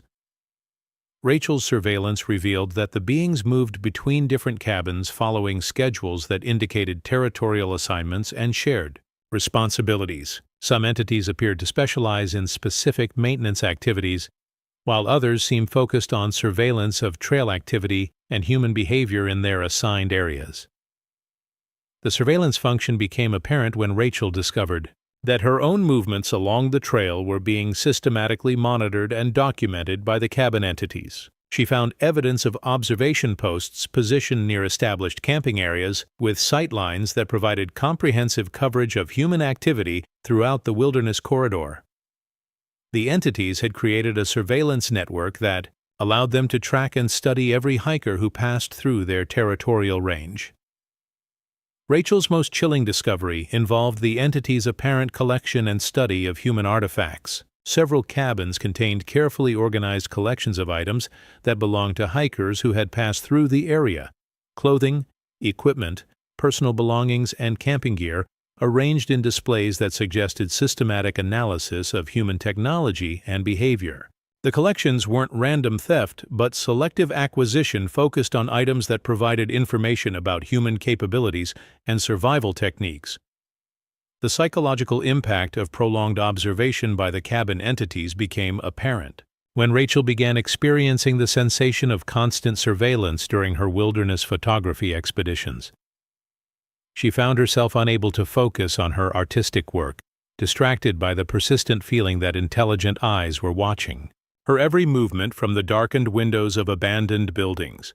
The sensation intensified when she approached any cabin or homestead, creating anxiety responses that suggested her subconscious mind was detecting threat signals her rational thoughts couldn't identify. Rachel's documentation efforts attracted unwanted attention from the entities she was studying. Her camera equipment began experiencing systematic failures that appeared deliberately caused rather than accidental. Photographs of cabin interiors consistently showed overexposure or lens artifacts that prevented clear documentation of evidence, while motion sensors and recording devices experienced interference that suggested active countermeasures against her surveillance attempts. The entity's defensive responses escalated when Rachel attempted to enter cabins where she had documented clear evidence of ongoing habitation. She found that doorways and windows that appeared easily accessible during daylight reconnaissance became impossible to enter during her nighttime investigation attempts. The buildings seemed to seal themselves against intrusion, creating barriers that prevented access while maintaining the appearance of normal abandoned structures. Most terrifying was Rachel's discovery that the entities had begun visiting her own campsite during overnight stays in the wilderness areas they controlled. Motion sensors around her tent detected approach patterns that matched the movement signatures she had recorded at the occupied cabins. The entities appeared to be conducting counter-surveillance, studying her equipment and behavior with the same methodical attention she had been directing toward their hidden activities. Rachel's final encounter with the cabin entities occurred when she attempted to photograph the interior of a particularly well-maintained homestead that showed extensive evidence of recent habitation. As she positioned her camera equipment near the main window, she became aware of a presence watching her from inside the building. The entity positioned itself directly behind the window opening, creating a confrontation that allowed her to observe its nature for the first time without photographic intermediation. What Rachel saw challenged her understanding of the boundary between human and supernatural intelligence. The entity appeared fundamentally human in basic structure, but wrong in ways that suggested either severe physical alteration or origins outside normal human development. Its proportions were subtly incorrect, with limbs that seemed too long and joints that moved with flexibility that exceeded normal human range of motion. Most disturbing were its eyes, which reflected available light with an intensity that indicated biological adaptations for improved night vision. The entity's behavior during their direct encounter suggested intelligence and curiosity rather than hostility or territorial aggression. It examined Rachel with obvious interest, tilting its head and adjusting its position to maintain optimal observation angles as she moved around the cabin exterior. The interaction felt like a mutual study session, with both parties documenting each other's appearance and behavior for later analysis. Rachel terminated her investigation following this direct encounter, recognizing that her documentation activities had crossed from research into active engagement with entities that possessed both the intelligence and capability to respond to her presence in ways that could compromise her safety. Her final photographs of the cabin window showed the entity maintaining its observation position, watching her departure with the patient attention of a sentinel that understood her retreat represented only a temporary withdrawal rather than permanent abandonment of its territory. The watchers in the windows represent something far more complex than simple supernatural residents of abandoned buildings. They demonstrate organized territorial behavior, systematic surveillance capabilities, and adaptive responses to human intrusion that suggest coordinated intelligence operating throughout the Appalachian wilderness. Their presence in seemingly abandoned cabins creates a hidden observation network that monitors and studies human activity along America's most popular hiking trail. What makes the watchers truly terrifying isn't their occupation of forgotten homesteads or their surveillance of hiking activity. It's their demonstrated ability to maintain organized operations while remaining virtually undetectable to the thousands of people who pass through their territory each year. They represent a parallel intelligence that has established permanent residence in the spaces abandoned by human civilization, creating hidden communities that study surface human behavior while maintaining perfect concealment in plain sight. The question isn't whether entities occupy the abandoned cabins that dot the Appalachian wilderness, watching modern hikers from darkened windows while maintaining their forgotten homesteads with supernatural care. The question is what they've learned from decades of patient observation, and whether their careful study of human behavior is preparation for more direct interaction with the surface world they monitor so systematically from their hidden mountain refuges. Story number 9. The Disappearing Trail. Markers, the white blazes that mark the Appalachian Trail, represent more than simple navigation aids. They're lifelines that guide millions of hikers safely through 2,000 miles of wilderness from Georgia to Maine. These distinctive 2-inch by 6-inch white paint marks appear every 50 to 100 feet along the trail, painted on trees and rocks by volunteer maintainers who understand that consistent marking can mean the difference between a successful hike and a deadly emergency. But in certain sections of the trail, something is systematically removing these crucial markers, creating zones of navigational chaos where experienced hikers become hopelessly lost, despite following paths they've traveled for years. Trail maintainer David Kim first noticed the pattern during routine maintenance work in the remote wilderness sections of North Carolina's Nantahala National Forest in spring 2022.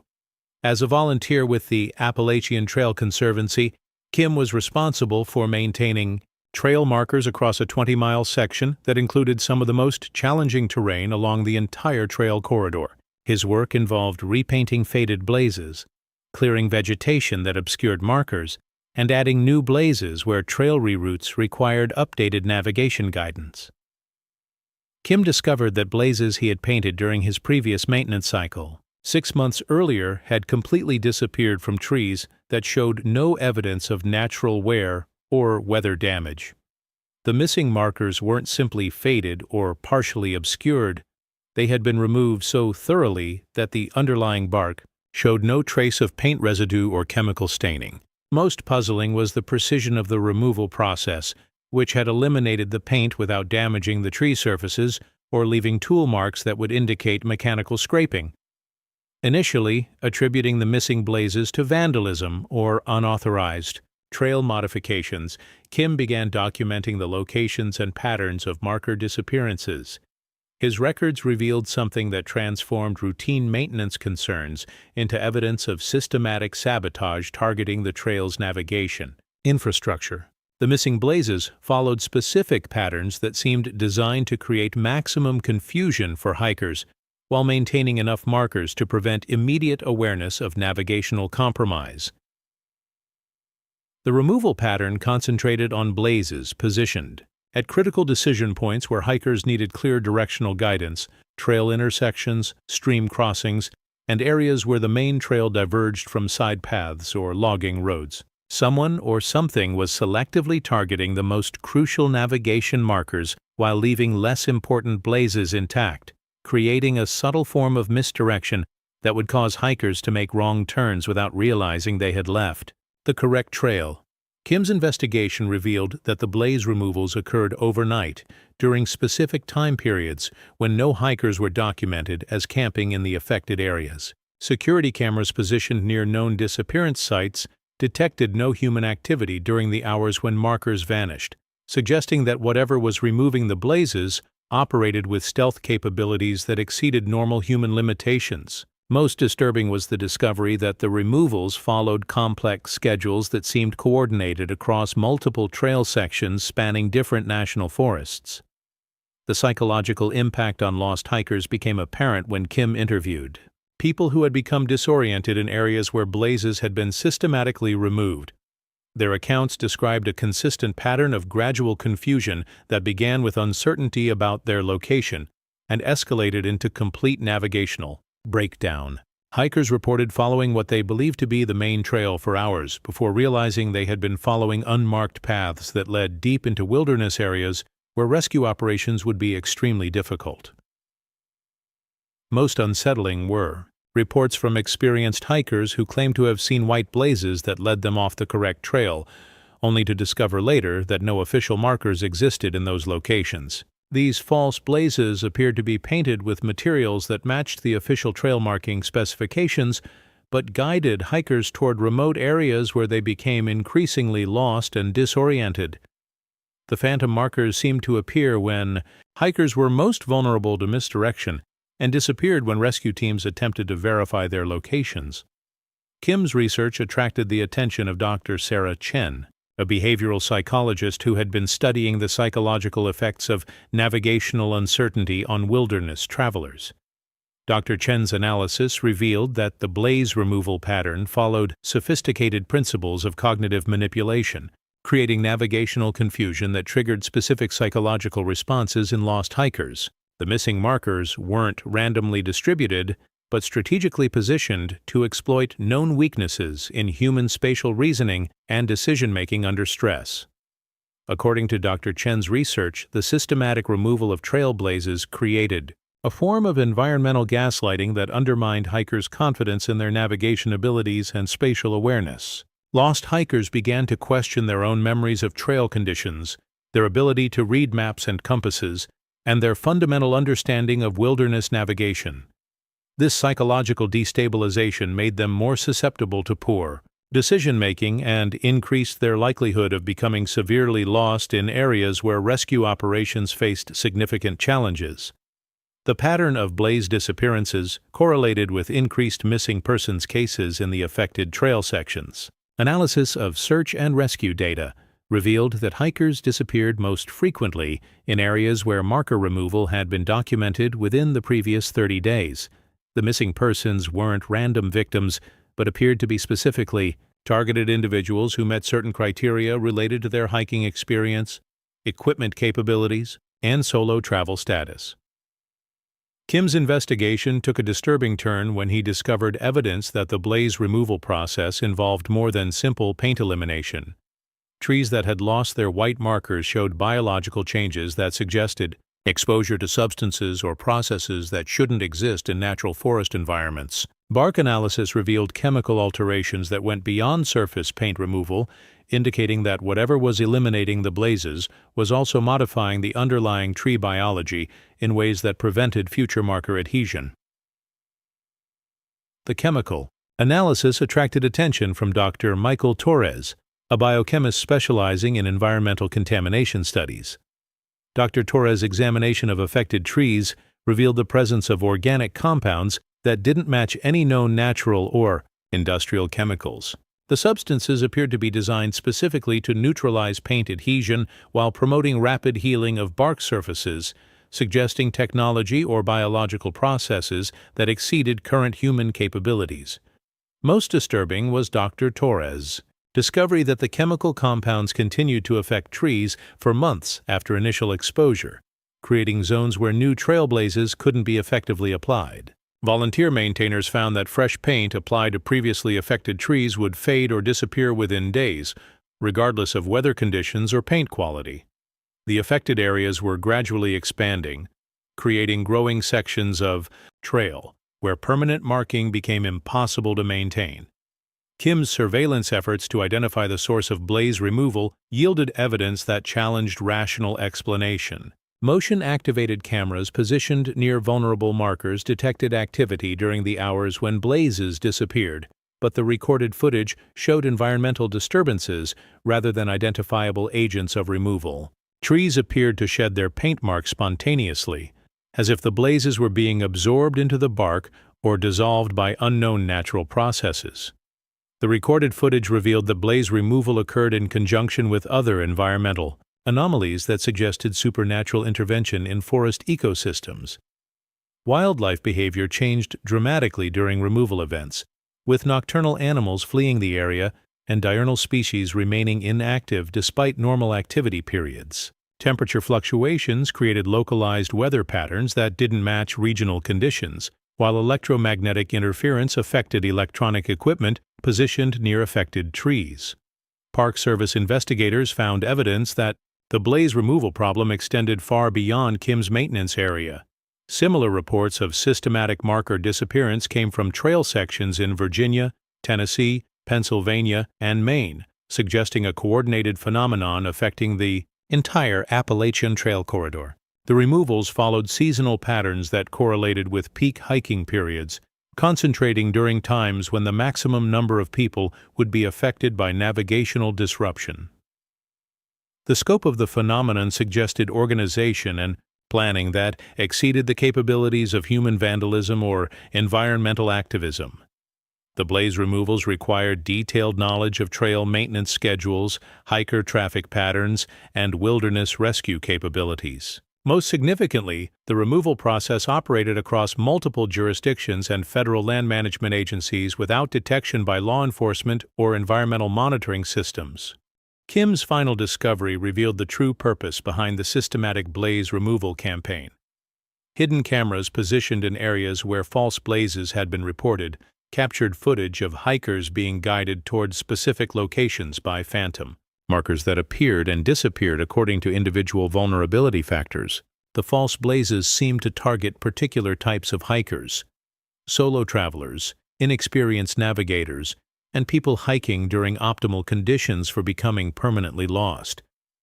The footage showed that hikers who followed false blazes were led through increasingly remote terrain toward areas where official trail markers had been systematically eliminated, creating navigational dead zones where rescue operations would face maximum difficulty.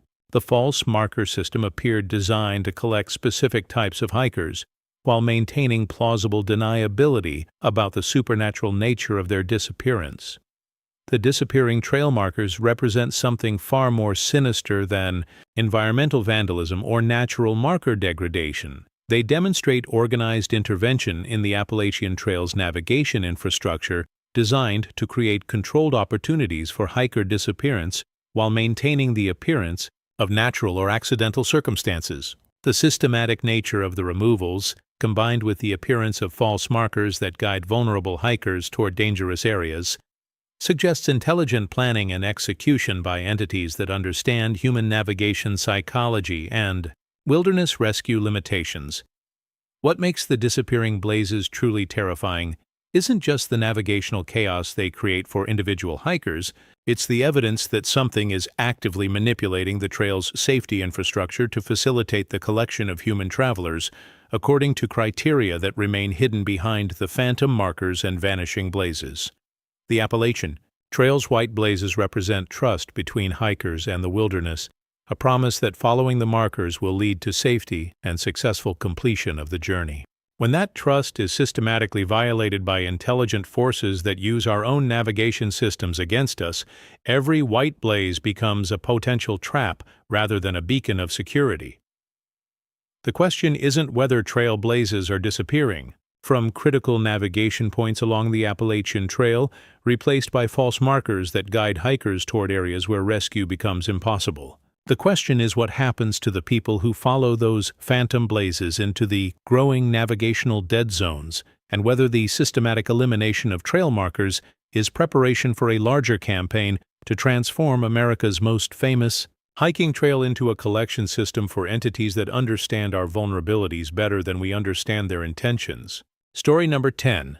The emergency call cell phone coverage along the Appalachian Trail is notoriously unreliable, with vast sections of wilderness where modern communication technology simply cannot function due to mountainous terrain and the absence of cellular towers.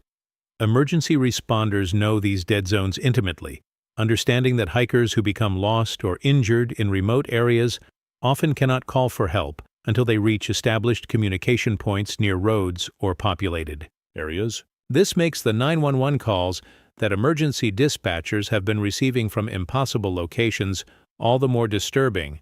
Distress calls originating from areas where no cellular signal should exist, made by hikers who are often found to be missing when rescue teams arrive at the reported coordinates. Dispatcher Jennifer Walsh first encountered the phenomenon during a routine night shift at the Shenandoah County Emergency Communications Center in November 2020.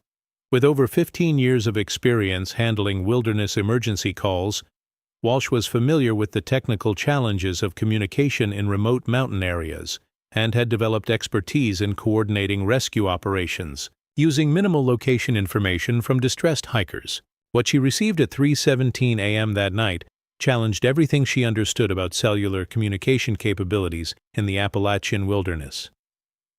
The call came through as a standard 911 emergency with GPS coordinates that placed the caller approximately 8 miles into Shenandoah National Park, in an area known for complete cellular dead zones where emergency calls were impossible according to all telecommunications mapping data.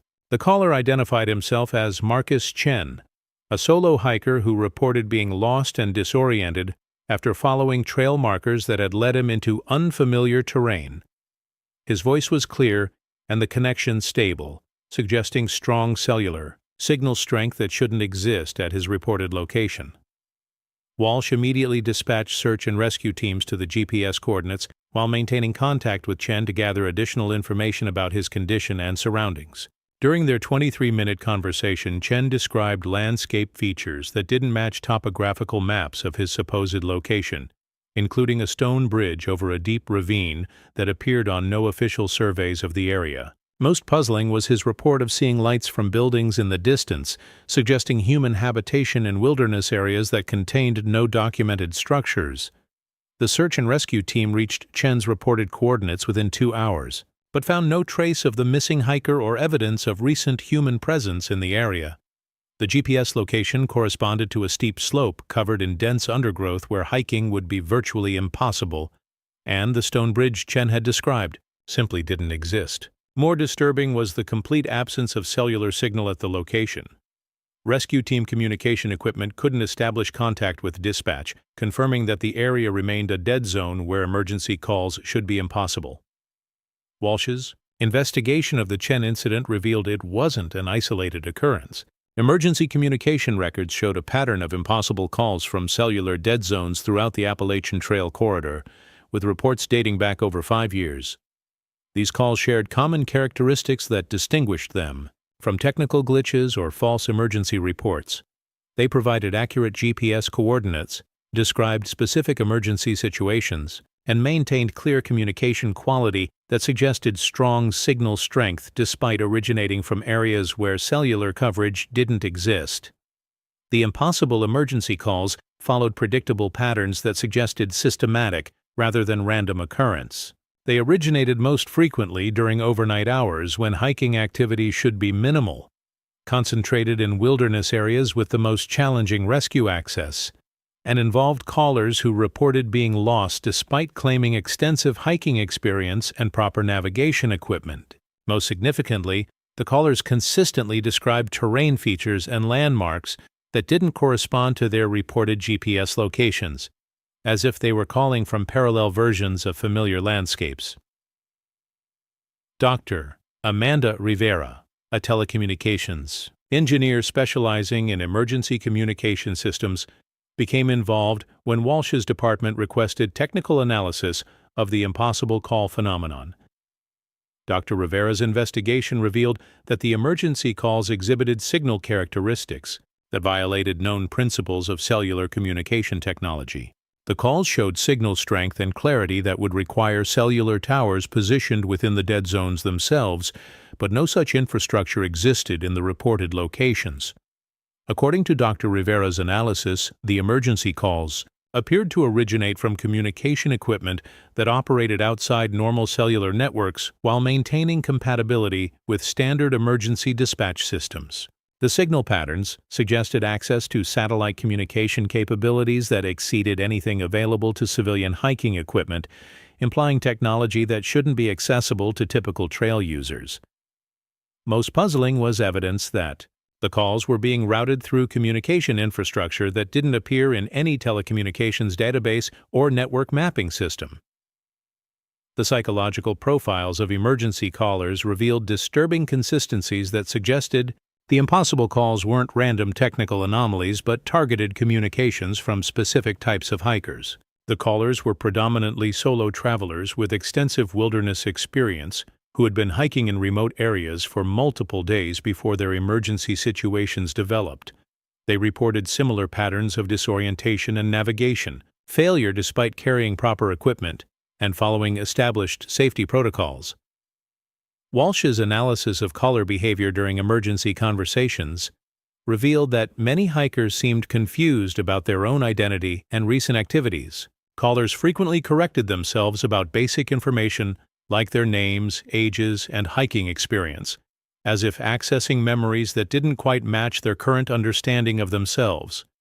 Most disturbing were calls where hikers described traveling with companions who weren't present when rescue teams reached their reported locations, suggesting memory alterations or experiences that existed outside normal reality. The content of emergency calls became increasingly surreal. As Walsh documented more cases, callers reported environmental conditions that couldn't exist in the natural world, streams that flowed uphill, trees that grew in perfect geometric patterns, and weather systems that affected only small areas while leaving surrounding regions untouched. The hikers described these impossible phenomena matter-of-factly, as if supernatural environmental conditions were normal aspects of their hiking experience. Most chilling were the emergency calls that continued after hikers had been officially declared missing. Search and rescue operations would conclude after failing to locate reported callers, but emergency dispatchers continued receiving calls from the same individuals weeks or months later. These follow-up calls came from the same impossible locations, with GPS coordinates that placed the callers in areas that had been thoroughly searched multiple times without finding any evidence of human presence. The follow-up calls revealed that missing hikers were experiencing extended survival situations that defied normal wilderness survival parameters. Callers reported being lost for weeks or months while maintaining adequate food, water, and shelter in areas where such resources shouldn't be available. They described finding prepared campsites, cache supplies, and even temporary structures that appeared when needed but couldn't be located by search teams investigating their reported coordinates. Dr. Rivera's technical investigation revealed that some emergency calls were being received simultaneously by multiple emergency dispatch centers across different states, with identical GPS coordinates and caller information being reported to rescue services in Virginia, North Carolina, Tennessee, and Pennsylvania at the same time. The simultaneous calls suggested that individual hikers were somehow present in multiple locations simultaneously, or that their emergency signals were being broadcast across vast geographic areas through unknown communication methods. The most disturbing discovery involved emergency calls that provided advance warning of hiking emergencies before they occurred.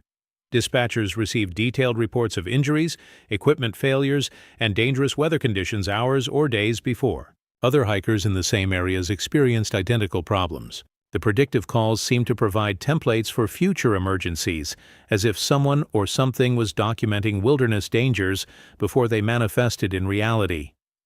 Walsh's investigation attracted attention from federal agencies when she discovered that some impossible emergency calls contained information about classified military activities and restricted airspace operations in remote mountain areas.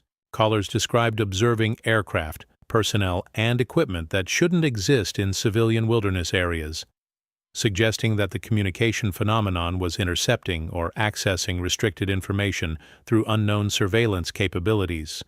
The federal investigation revealed that impossible emergency calls correlated with missing persons cases in ways that suggested the communication phenomenon was connected to hiker disappearances rather than simply documenting them. Areas where impossible calls originated most frequently showed the highest rates of unexplained missing persons cases, while the content of emergency calls often provided the only evidence that missing hikers had reached specific wilderness locations before vanishing completely.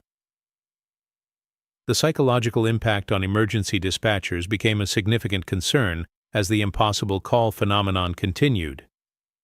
Dispatchers reported experiencing stress and anxiety related to receiving emergency calls from people they couldn't help, knowing that rescue teams would find no evidence of the reported emergencies. The helplessness of receiving detailed distress calls from impossible locations created occupational trauma that affected emergency responders' ability to function effectively during normal rescue operations. Walsh's final analysis revealed that the impossible emergency calls represented more than technical anomalies or supernatural communication events. They appeared to be documentation of parallel emergency situations occurring in versions of the Appalachian wilderness that existed, adjacent to but separate from normal reality. The callers weren't necessarily lying about their locations and situations. They were experiencing genuine emergencies in landscape versions that rescue teams couldn't access through conventional means. The emergency calls from impossible locations represent something far more terrifying than communication equipment, malfunctions, or supernatural phenomenon. They provide evidence that hikers are being displaced into alternate versions of familiar wilderness areas where normal rescue operations cannot reach them. The clear communication quality and accurate GPS coordinates suggest that these parallel wilderness areas exist in close proximity to our normal reality, but remain inaccessible to conventional search and rescue methods. What makes the impossible emergency calls truly horrifying isn't just the technical impossibility of cellular communication from dead zones. It's the evidence that missing hikers continue to experience extended survival situations in parallel wilderness areas while emergency responders remain helpless to assist them. Every impossible call represents a person trapped in a version of the Appalachian Trail that exists adjacent to our familiar hiking routes, but separated by barriers that prevent rescue while allowing communication signals to cross between realities. The question isn't whether emergency dispatchers are receiving 911 calls from cellular dead zones where communication should be impossible, made by hikers who describe landscapes that don't match their reported GPS coordinates. The question is, how many missing persons along the Appalachian Trail have been displaced into parallel wilderness areas, where they continue to call for help from locations that exist beyond the reach of our rescue capabilities, and whether the impossible emergency calls represent evidence of a systematic collection process that traps hikers in alternate versions of familiar mountain landscapes, where survival becomes an eternal struggle rather than a temporary challenge. Story number 11. The Convergence Point. Deep in the heart of the Appalachian Mountains, where the ancient peaks reach toward skies that have witnessed millennia of human passage, lies a location that appears on no official maps but draws all the supernatural phenomena of these haunted trails toward its hidden coordinates. Local Cherokee traditions speak of it only in whispered warnings. Enivai-Galiahi, the place where all paths end. Modern investigators have come to call it the Convergence Point, a geographical nexus where every unexplained event, every mysterious disappearance, and every supernatural encounter along the entire Appalachian Trail ultimately traces back to a single mountain peak that seems to exist at the center of a web spanning 2,000 miles of wilderness. Dr. Elizabeth Santos first identified the Convergence Point through statistical analysis of incident reports gathered over 15 years of paranormal research along the Appalachian Trail. As a data scientist specializing in geographic pattern recognition, Dr. Santos had been contracted by various federal agencies to analyze the clustering of unexplained phenomena across national wilderness areas. Her assignment seemed routine. Identify environmental or geographical factors that might contribute to higher rates of hiking accidents and missing persons cases in specific trail sections. What Dr. Santos discovered through her analysis defied conventional understanding of random distribution and geographical influence on human behavior. Every category of supernatural phenomenon reported along the Appalachian Trail, from the Whistling Woman encounters to the Shadow People surveillance, from temporal anomalies to underground network access points, showed directional bias toward a specific set of coordinates in the remote wilderness of western North Carolina. The statistical probability of such convergence occurring through random chance was virtually zero, suggesting intelligent design behind the positioning of supernatural activity. The mathematical precision of the convergence pattern indicated that supernatural phenomena weren't randomly distributed along the trail, but strategically positioned to funnel human encounters toward the central coordinates. The Whistling Woman's territory formed the outermost detection network, identifying potential targets and guiding them toward areas where shadow people could conduct detailed surveillance. Time slip zones created temporal confusion that made hikers more susceptible to misdirection, while disappearing trailblazes eliminated reliable navigation options that might allow escape from the supernatural influence network. Dr. Santos's analysis revealed that the Convergence Point operated as a collection system spanning the entire Appalachian Trail, with each supernatural phenomenon serving a specific function in a coordinated process designed to identify, isolate, and ultimately transport selected individuals to the central location.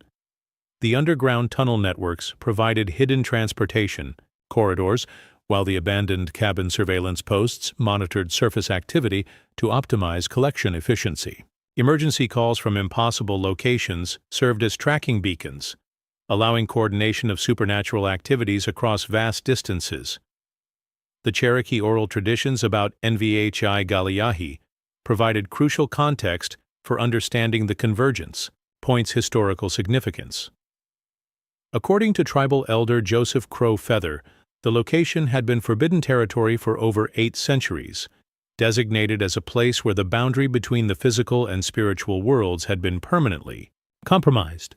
Cherokee tradition described the peak as the site of an ancient catastrophe that had torn holes in reality itself, creating permanent gateways that allowed entities from other dimensions to establish operations in our world. The traditional accounts described Enivai-Galiahi as a mountain that existed partially outside normal space and time visible from certain angles but impossible to approach through conventional navigation. Cherokee hunting parties reported that the peak appeared to move position depending on the observer's location and intentions, maintaining consistent distance regardless of travel direction or duration.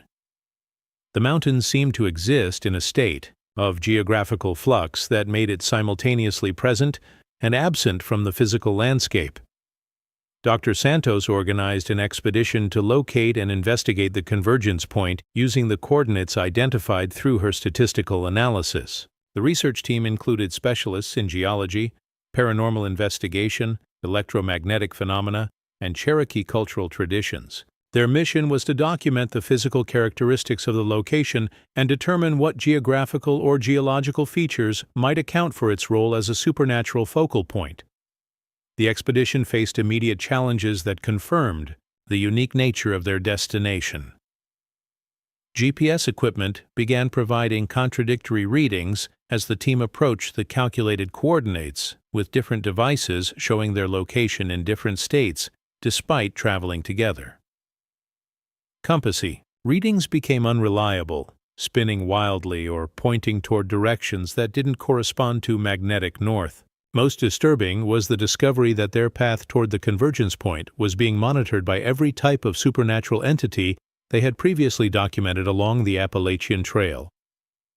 The Whistling Woman's song could be heard growing, stronger as they approached the coordinates, no longer attempting to lure individual hikers away from established trails, but serving as an audio beacon, guiding the research team toward their destination. Shadow people appeared in unprecedented numbers, abandoning their usual concealment techniques to maintain visible surveillance of the expedition's progress.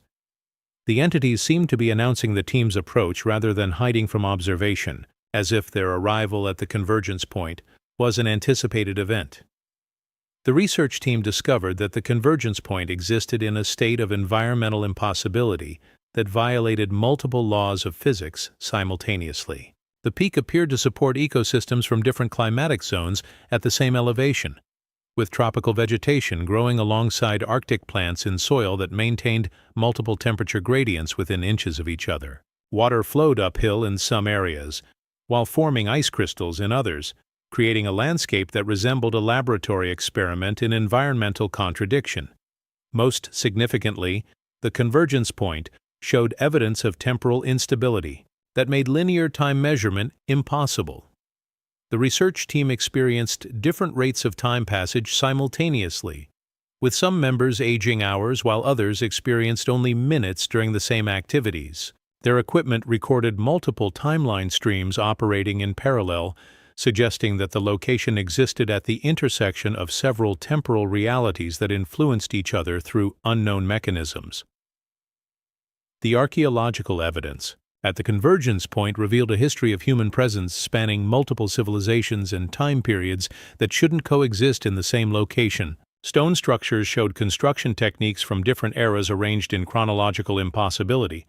Cherokee ceremonial sites built on Roman foundations, colonial-era buildings incorporating architectural elements that wouldn't be invented for centuries, and modern materials arranged in patterns that suggested future construction methodologies.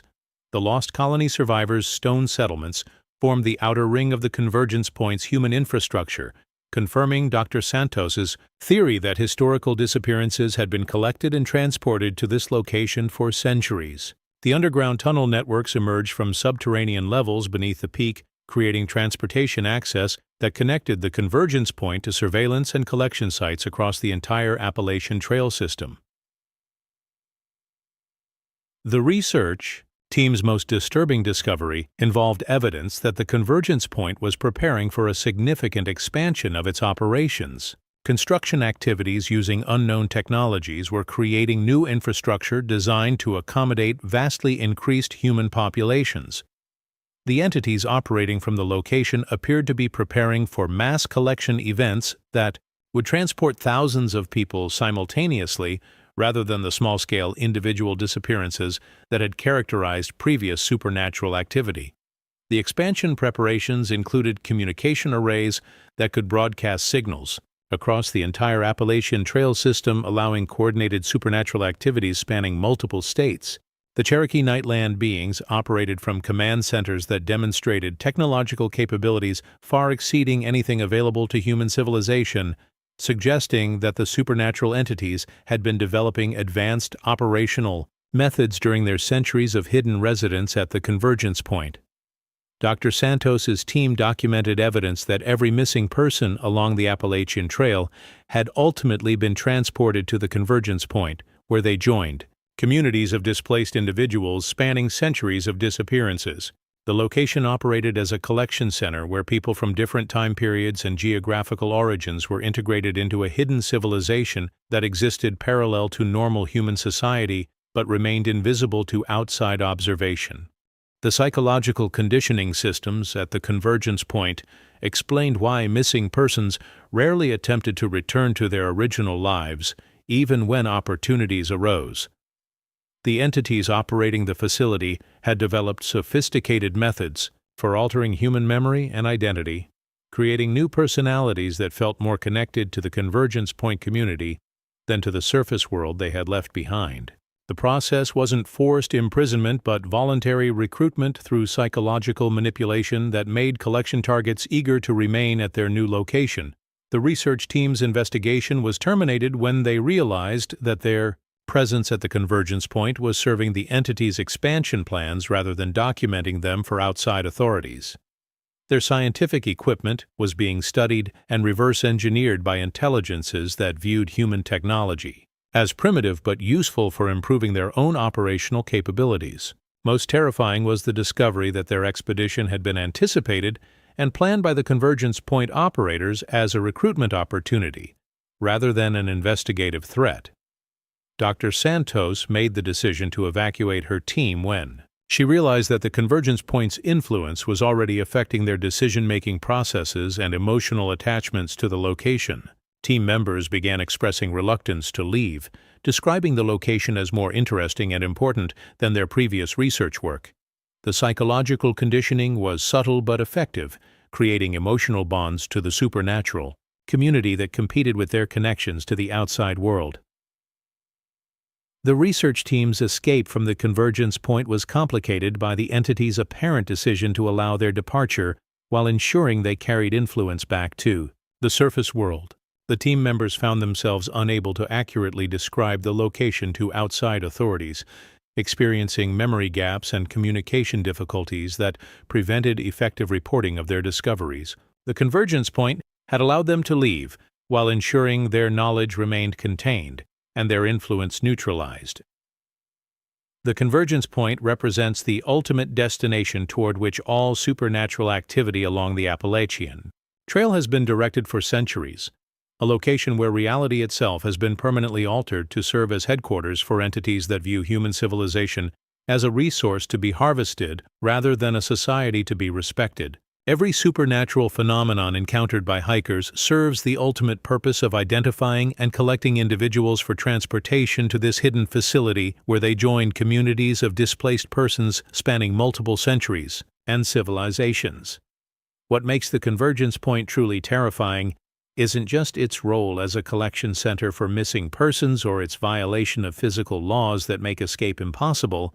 It's the evidence that the supernatural entities operating from this location are preparing for massive expansion of their collection activities. The infrastructure improvements, communication upgrades, and recruitment preparations suggest that the small-scale disappearances that have characterized supernatural activity along the Appalachian Trail are merely preliminary operations designed to perfect methods that will soon be applied on a much larger scale. The question isn't whether a hidden location exists at the center of all supernatural phenomena along the Appalachian Trail, serving as headquarters for entities that have been collecting human populations for centuries while remaining invisible to outside detection. The question is whether the Convergence Point's expansion preparations indicate that the supernatural collection system is transitioning from selective individual recruitment to mass population harvesting that will transform the Appalachian Trail from America's most famous hiking destination into a collection corridor for entities that view our entire civilization as potential residents for their timeless mountain community. Story number 12. The Truth Behind the Veil. After decades of investigation, hundreds of documented encounters, and countless missing persons cases, the question that haunts every researcher who has delved into the supernatural phenomena of the Appalachian Trail isn't what exists in these ancient mountains. It's why. What purpose drives entities that possess capabilities far beyond human understanding to maintain such elaborate surveillance and collection operations along America's most famous hiking trail? The answer, when glimpsed through the accumulated evidence of 11 interconnected mysteries, reveals a truth more disturbing than any individual supernatural encounter. The Appalachian Trail serves as a testing ground where humanity itself is being evaluated by intelligences that will soon decide our species' ultimate fate. Dr. Rebecca Morrison, former director of the Appalachian Anomalies Research Project, spent 37 years documenting supernatural phenomena along the trail before making the connections that revealed the underlying purpose behind centuries of mysterious activity. Her final report, submitted to an undisclosed federal agency in December 2023, synthesized evidence from every major supernatural investigation conducted since the trail's establishment in 1921. What Morrison discovered through this comprehensive analysis transformed isolated incidents into evidence of a coordinated assessment program designed to evaluate human behavior, capabilities, and potential for evolution or elimination. According to Morrison's findings, the supernatural entities operating throughout the Appalachian Corridor aren't random manifestations of unknown phenomena, but representatives of an intelligence network that has been studying human development for millennia. The Cherokee Nightland beings, the underground tunnel operators, the watchers in abandoned cabins, and every other documented entity serve specialized functions within a vast research operation designed to understand human psychology, social, behavior, technological capabilities, and evolutionary potential. The Whistling Woman's role extends beyond simple predation. She serves as a psychological screening device that identifies individuals with specific mental characteristics that make them valuable research subjects. Her ability to manipulate human emotions and decision-making through auditory stimuli provides data about cognitive vulnerabilities that could be exploited on a species-wide level. Each person who follows her song into the wilderness undergoes evaluation of their susceptibility to supernatural influence, providing information about human mental defense mechanisms and their limitations. The pale crawlers function as biological assessment specialists, studying human physical capabilities and limitations through direct observation and interaction. Their mimicry behavior serves to document human movement patterns, while their territorial activities map human navigation abilities and survival instincts. The intelligence they gather about human physical performance feeds into larger evaluations of our species' adaptive potential and biological resilience under extreme conditions. The time-slip phenomena represent controlled experiments in temporal manipulation, designed to test human psychological responses to chronological displacement and reality distortion. The entities conducting these experiments are evaluating whether humans can maintain mental stability when fundamental assumptions about time and causality are violated, gathering data about our cognitive flexibility and adaptation potential for existence in environments where normal physical laws don't apply. Morrison's analysis revealed that the shadow people serve as long-term behavioral monitoring specialists, documenting human social patterns, individual decision-making processes, and group dynamics over extended observation periods. Their surveillance network generates detailed psychological profiles of human personalities, allowing the intelligence network to predict and potentially control human behavior through targeted interventions that exploit documented individual vulnerabilities. The Cherokee warnings about forbidden peaks weren't primitive superstitions, but accurate intelligence about testing zones where human subjects underwent intensive evaluation under controlled supernatural conditions. The Nightland beings used these restricted areas to conduct experiments that would be impossible in normal environments, studying human responses to reality manipulation, entity contact, and environmental impossibility. The traditional protocols for avoiding these areas represented survival information passed down through generations of tribal encounters with the testing operations. The Lost Colony Connection revealed the historical scope of the intelligence network's human collection and study programs. The Roanoke colonists weren't the victims of random supernatural intervention, but selected subjects transported to long-term research facilities where their adaptation to supernatural environments could be monitored across multiple generations. The stone settlements found throughout the mountains represent field stations where human subjects undergo extended observation while believing they live in hidden refuges rather than research laboratories. The underground network serves as infrastructure for transporting research subjects between testing facilities while maintaining comprehensive surveillance of surface human activity. The tunnel systems allow entities to move human subjects without detection while gathering intelligence about surface civilization through observation points that provide complete coverage of the Appalachian Trail corridor. The collected hiking, equipment, and personal belongings represent archived samples of human technology and culture studied to understand our species' development trajectory. Morrison's investigation of the watchers in abandoned cabins revealed their function as human behavior analysis specialists who study our responses to isolation, abandonment, and supernatural observation. The entities occupying these structures monitor how humans react to persistent surveillance, documenting psychological breaking points and adaptation strategies that provide information about mental resilience and social dependency patterns. The disappearing trail markers represent controlled experiments in navigation disruption, designed to test human problem-solving abilities under conditions of systematic misdirection and environmental manipulation.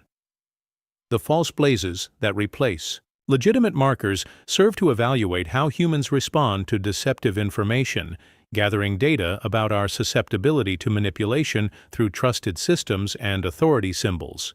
The emergency calls from impossible locations function as communication experiments that test human responses to technological impossibility and rescue system failure. The entities conducting these tests are evaluating how humans react when fundamental assumptions about technology and safety systems are violated, gathering information about panic responses, decision-making under extreme stress, and adaptation to circumstances that challenge basic understanding of reality. The Convergence Point serves as the central headquarters where all collected data is analyzed and evaluated by the intelligence network's leadership.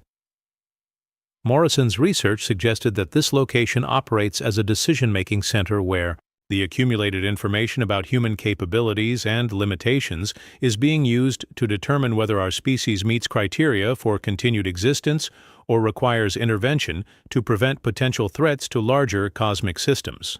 Morrison's final analysis revealed that the supernatural phenomena along the Appalachian Trail represent the concluding phase of a comprehensive species evaluation that has been ongoing for centuries. The intelligence network has been systematically documenting human behavior, psychology, technology, and evolutionary potential to determine whether we possess the wisdom and restraint necessary for advanced development or whether we represent a threat that requires containment or elimination. The evaluation criteria appear to focus on our capacity for coexistence with other intelligences, our response to supernatural phenomena that challenge our understanding of reality, and our ability to maintain ethical behavior when normal social controls are removed. Every supernatural encounter along the Appalachian Trail serves as a test of human character under conditions that reveal our fundamental nature when stripped of civilizational constraints. The increase in supernatural activity documented over recent decades suggests that the evaluation period is approaching its conclusion. The entities operating from the Convergence Point appear to be conducting final assessments before implementing whatever decision they reach about humanity's future. The infrastructure improvements and communication upgrades observed at supernatural facilities indicate preparation for large-scale operations that could affect human civilization on a global level. Morrison's report concluded with the disturbing observation that the intelligence network possesses capabilities that make human resistance impossible should they decide our species requires intervention. The reality manipulation demonstrated through time slips, environmental impossibility, and technological disruption indicates technological capabilities that exceed anything within human reach. Our only defense lies in demonstrating through our behavior that we deserve continued independent existence. The truth behind the supernatural phenomena of the Appalachian Trail extends far beyond regional mysteries or isolated paranormal incidents.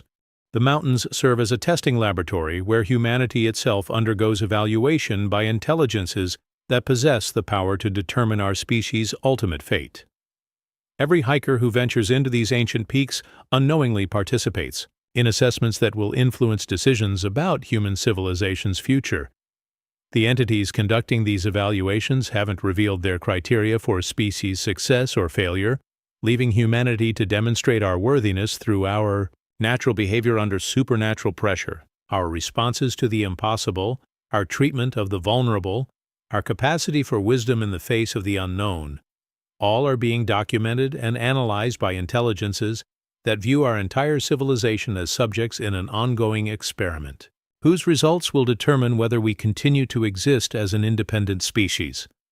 Morrison's final warning emphasized that the evaluation period may be ending soon, based on patterns of increased supernatural activity and infrastructure development. At key facilities, the intelligence network appears to be transitioning from data collection to decision implementation, suggesting that humanity may soon learn whether we have passed or failed tests we never knew we were taking. But perhaps the most terrifying aspect of Morrison's conclusions isn't the revelation that we're being evaluated by superior intelligences. It's the possibility that we've already failed their assessment, and the increasing supernatural activity represents preparation for implementation of whatever intervention they've decided our species requires. The question isn't whether supernatural entities control the Appalachian Mountains. It's whether they're preparing to extend that control far beyond the ancient peaks where they've been studying us for so long. The truth behind the veil may be that the supernatural phenomena of the Appalachian Trail represent humanity's final examination, and we may discover too late whether our species has earned the right to determine its own destiny, or whether that choice has already been taken from us by intelligences that view our entire civilization as nothing more than subjects in a laboratory experiment whose conclusions will reshape the future of human existence on Earth. Yet, even now, as you hear these words, the evaluation continues. Every person who walks these ancient trails, every choice made in moments of supernatural encounter, every response to the impossible and unknown, all contribute to a final assessment whose outcome remains hidden behind supernatural observations that may determine whether humanity faces a future of continued independence or finds itself subject to intervention by entities whose judgment may prove more final than any force our species has ever confronted. The Appalachian Trail remains open. The ancient paths still beckon to those seeking solitude and natural beauty. But now you know what watches from the shadows, what evaluates from the hidden places, and what decisions may await those who venture into mountains that serve as more than wilderness recreation areas. They are testing grounds where the future of human civilization hangs in the balance, waiting for a verdict from intelligences that may have already reached their conclusions about our species' worthiness to continue existing as masters of our own fate. 12 stories. Hundreds of missing hikers. Centuries of supernatural surveillance. The Appalachian Trail isn't just America's most famous hiking destination. It's a testing ground where humanity's future is being decided by intelligences that have been watching us far longer than we've been watching for them. These aren't just campfire stories or internet legends. These are documented encounters, recorded testimonies, and evidence that something vast and organized operates in the spaces between our understanding and reality. Every white blaze you follow, every shadow that moves in your peripheral vision, every moment you feel watched in the wilderness, you're participating in an evaluation whose results may determine whether our species continues to exist independently or becomes subject to intervention by entities whose judgment could prove more final than any force humanity has ever faced. The question isn't whether you believe these accounts. The question is whether you're prepared for what might be watching when you next venture into those ancient mountains. And more importantly, are you ready to learn what other hidden truths exist in the places we think we know? If these stories have opened your eyes to the supernatural reality operating parallel to our everyday world, then you need to subscribe to Verified Fears. We investigate the mysteries that refuse to stay buried, document the phenomena that challenge our understanding of reality, and reveal the truths that exist in the shadows of our civilization. Hit that subscribe button now, because the Watchers in the mountains aren't the only ones evaluating humanity. There are forces operating in every corner of our world that view us as subjects rather than masters of our own fate. Don't let ignorance be your weakness when the supernatural reveals itself in your life.